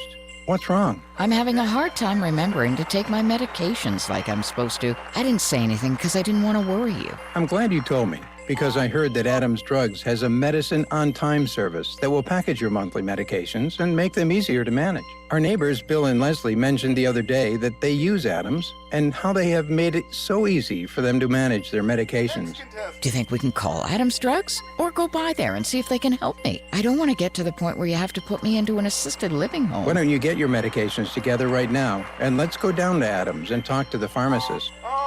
How much does the medicine on time service cost? I asked Bill that same question, and he told me it's a free service for Adams customers.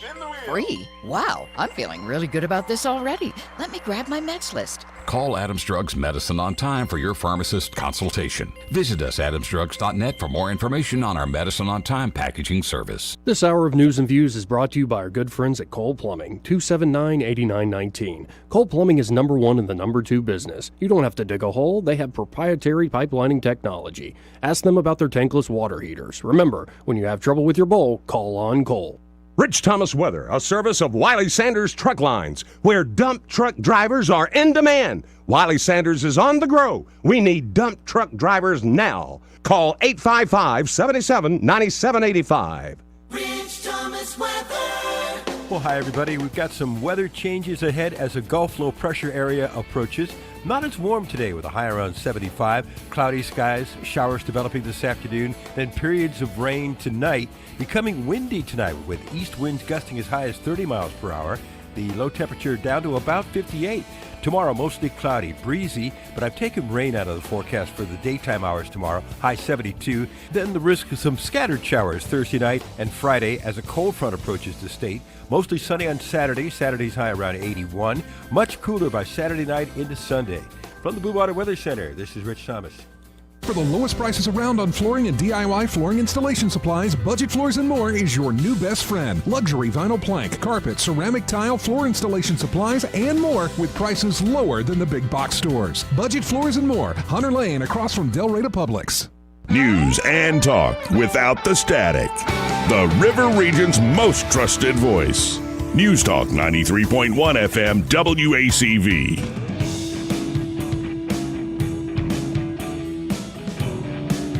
Joey Clark.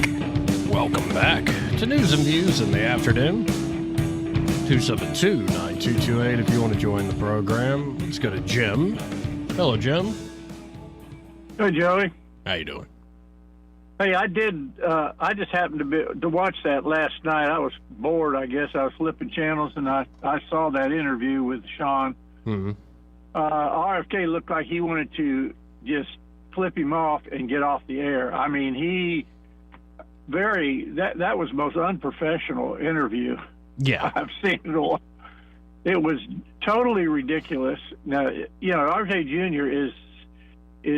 he's left of a lot of lefties. I mean, I have no interest in him even running, and with him running as an independent now, he's going to hurt. No, nobody's going to hardly vote for him. I'm sorry.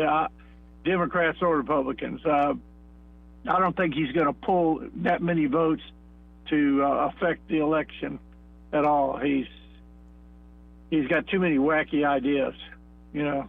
Oh yeah, and it depends on who the nominees for the two major parties are, I guess.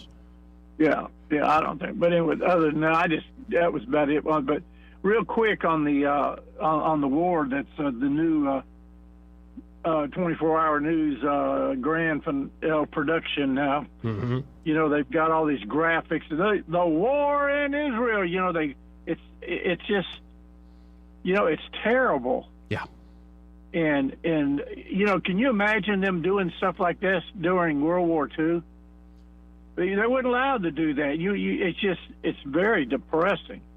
Those Hamas people are nothing but demons, and the things they've done. But I just wonder if people in our government, and I'm talking about people in Congress, have come out in support of Hamas, of Palestine, what would have happened to somebody like that back in, let's say, 1942 or 43? Do you think they'd be in jail right now? Arrested for treason? If you were a literal member of the Nazi Party or a literal commie, maybe. But no, I think I was just you saying that about World War II. It's I guess you hit a certain age, you got to start reading about that or the Civil War. And there's some pretty amazing propaganda films, like Frank Capra made a lot of them. I think one was Our Job in Germany, and you see what how they got folks to sign up, how they motivated people. It's also fascinating to watch how the propaganda. Every side's got propaganda. You got public relations. That's what I mean. Yeah. And to see how the propaganda has evolved over the years, like in World War I, it was like they're talking to 5-year-olds today. Like, look at the Hun. He's got a spear. He's going to kill your wife. And they're like, okay, let's go kill the Hun. And now they've got to come up with these massive. It's almost like they're always like they're giving a sermon or something. It's terrible to watch. I mean, it's very. I mean, the especially the people that have been captured. You know, even children. A 9-month-old baby captured. Oh my gosh! I mean, that's just. I can't stand to watch it, Harley. It's so depressing. But Israel will annihilate those people. That's going to be the end of the Gaza Strip. It might be a runway or something for an airport or something. But and folks got to watch out for war propaganda. But it's interesting that folks have become skeptical how they'll twist themselves in knots. Yeah, by war propaganda, I mean there was testimony that when the Iraqis invaded Kuwait, they were taking babies out of incubators and killing them. Turns out it wasn't true at all. But so yesterday the news is reporting 40 babies were beheaded by Hamas. Sitting here in Alabama, I have no way to confirm that. But there's one person on Twitter who, trying to split the difference, so to speak, said they did not behead 40 babies. They killed 40, and some were beheaded. It's like that. Oh, gee! Talk about a distinction without a difference. Yeah, I mean, some terrible stuff happened. They had the reporter there on Fox was in one of the houses describing. He almost, you could tell, it was about to make him throw up. Oh yeah. They just came in there and literally just gunned families down while they were eating breakfast or in bed or just. I mean, I don't know what kind of a person could do stuff like that without being demon possessed.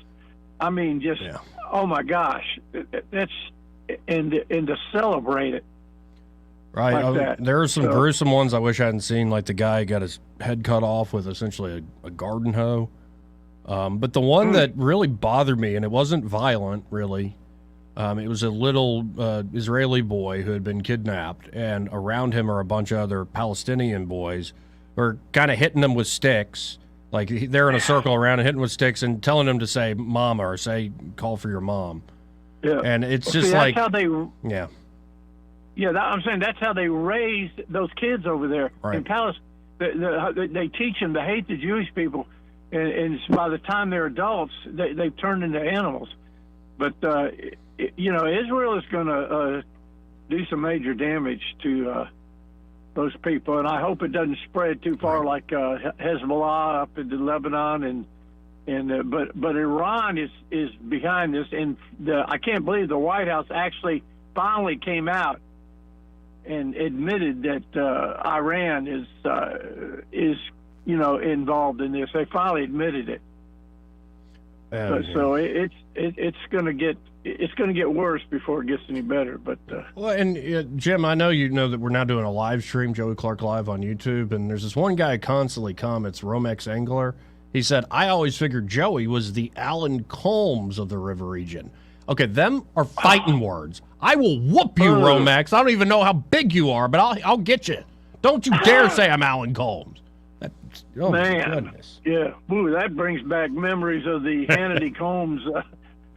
Oh man, that guy! You talk about somebody that had a face that you wanted to slap. He was literally the liberal punching bag for Hannity, like doing some. Yeah, and he was married to a conservative. Well, at least he made a good decision there. Yeah, he's passed now. I believe he's dead. But he was married to a conservative, and his wife would appear on Fox with a conservative view. That was kind of odd. Maybe that's what Romex meant. I look dead or something. But I appreciate it, Jim. I got to run. Yeah. 272-9228. This part of the program brought to you by XI Repair, and they're at XI Repair. Jonathan Strange and that great team he's put together. Well, they can help you. Of course, they specialize in smartphone repairs.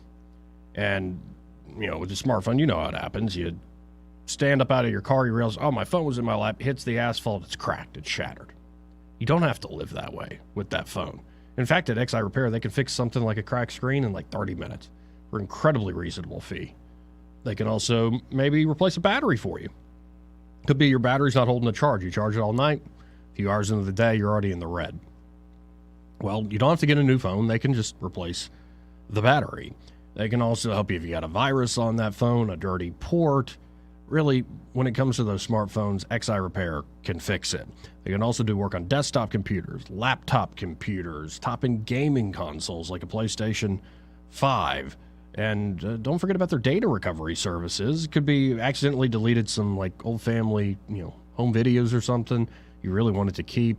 Could have been a picture library, maybe a big project you just didn't back up. Or it could be you're going through something like a divorce or a bad business deal that you're now in court fighting with a former business partner. When people try to delete incriminating messages, email, text messages, XI Repair can recover all of that, folks.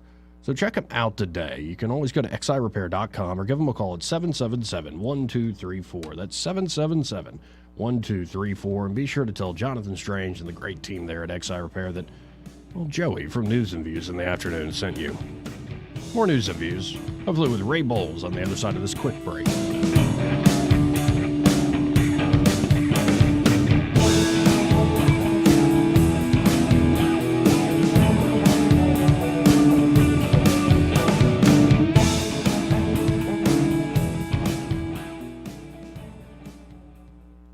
Not know whether he's coming or going. But whether you're going to work or coming home, Greg Budell is there. Mornings, 6 till 9, and afternoons, 3 till 6. Only on News Talk 93.1 FM, WACV.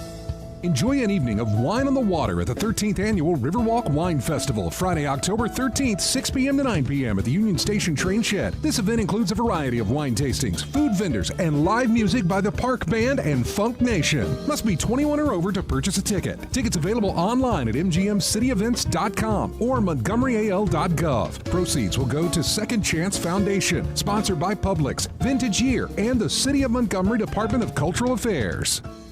This hour of News and Views is brought to you by our good friends at Cole Plumbing, 279-8919. Cole Plumbing is number one in the number two business. You don't have to dig a hole. They have proprietary pipelining technology. Ask them about their tankless water heaters. Remember, when you have trouble with your bowl, call on Cole. The River Region's first and only News Talk station on FM. Live, local talk. News Talk 93.1 FM, WACV.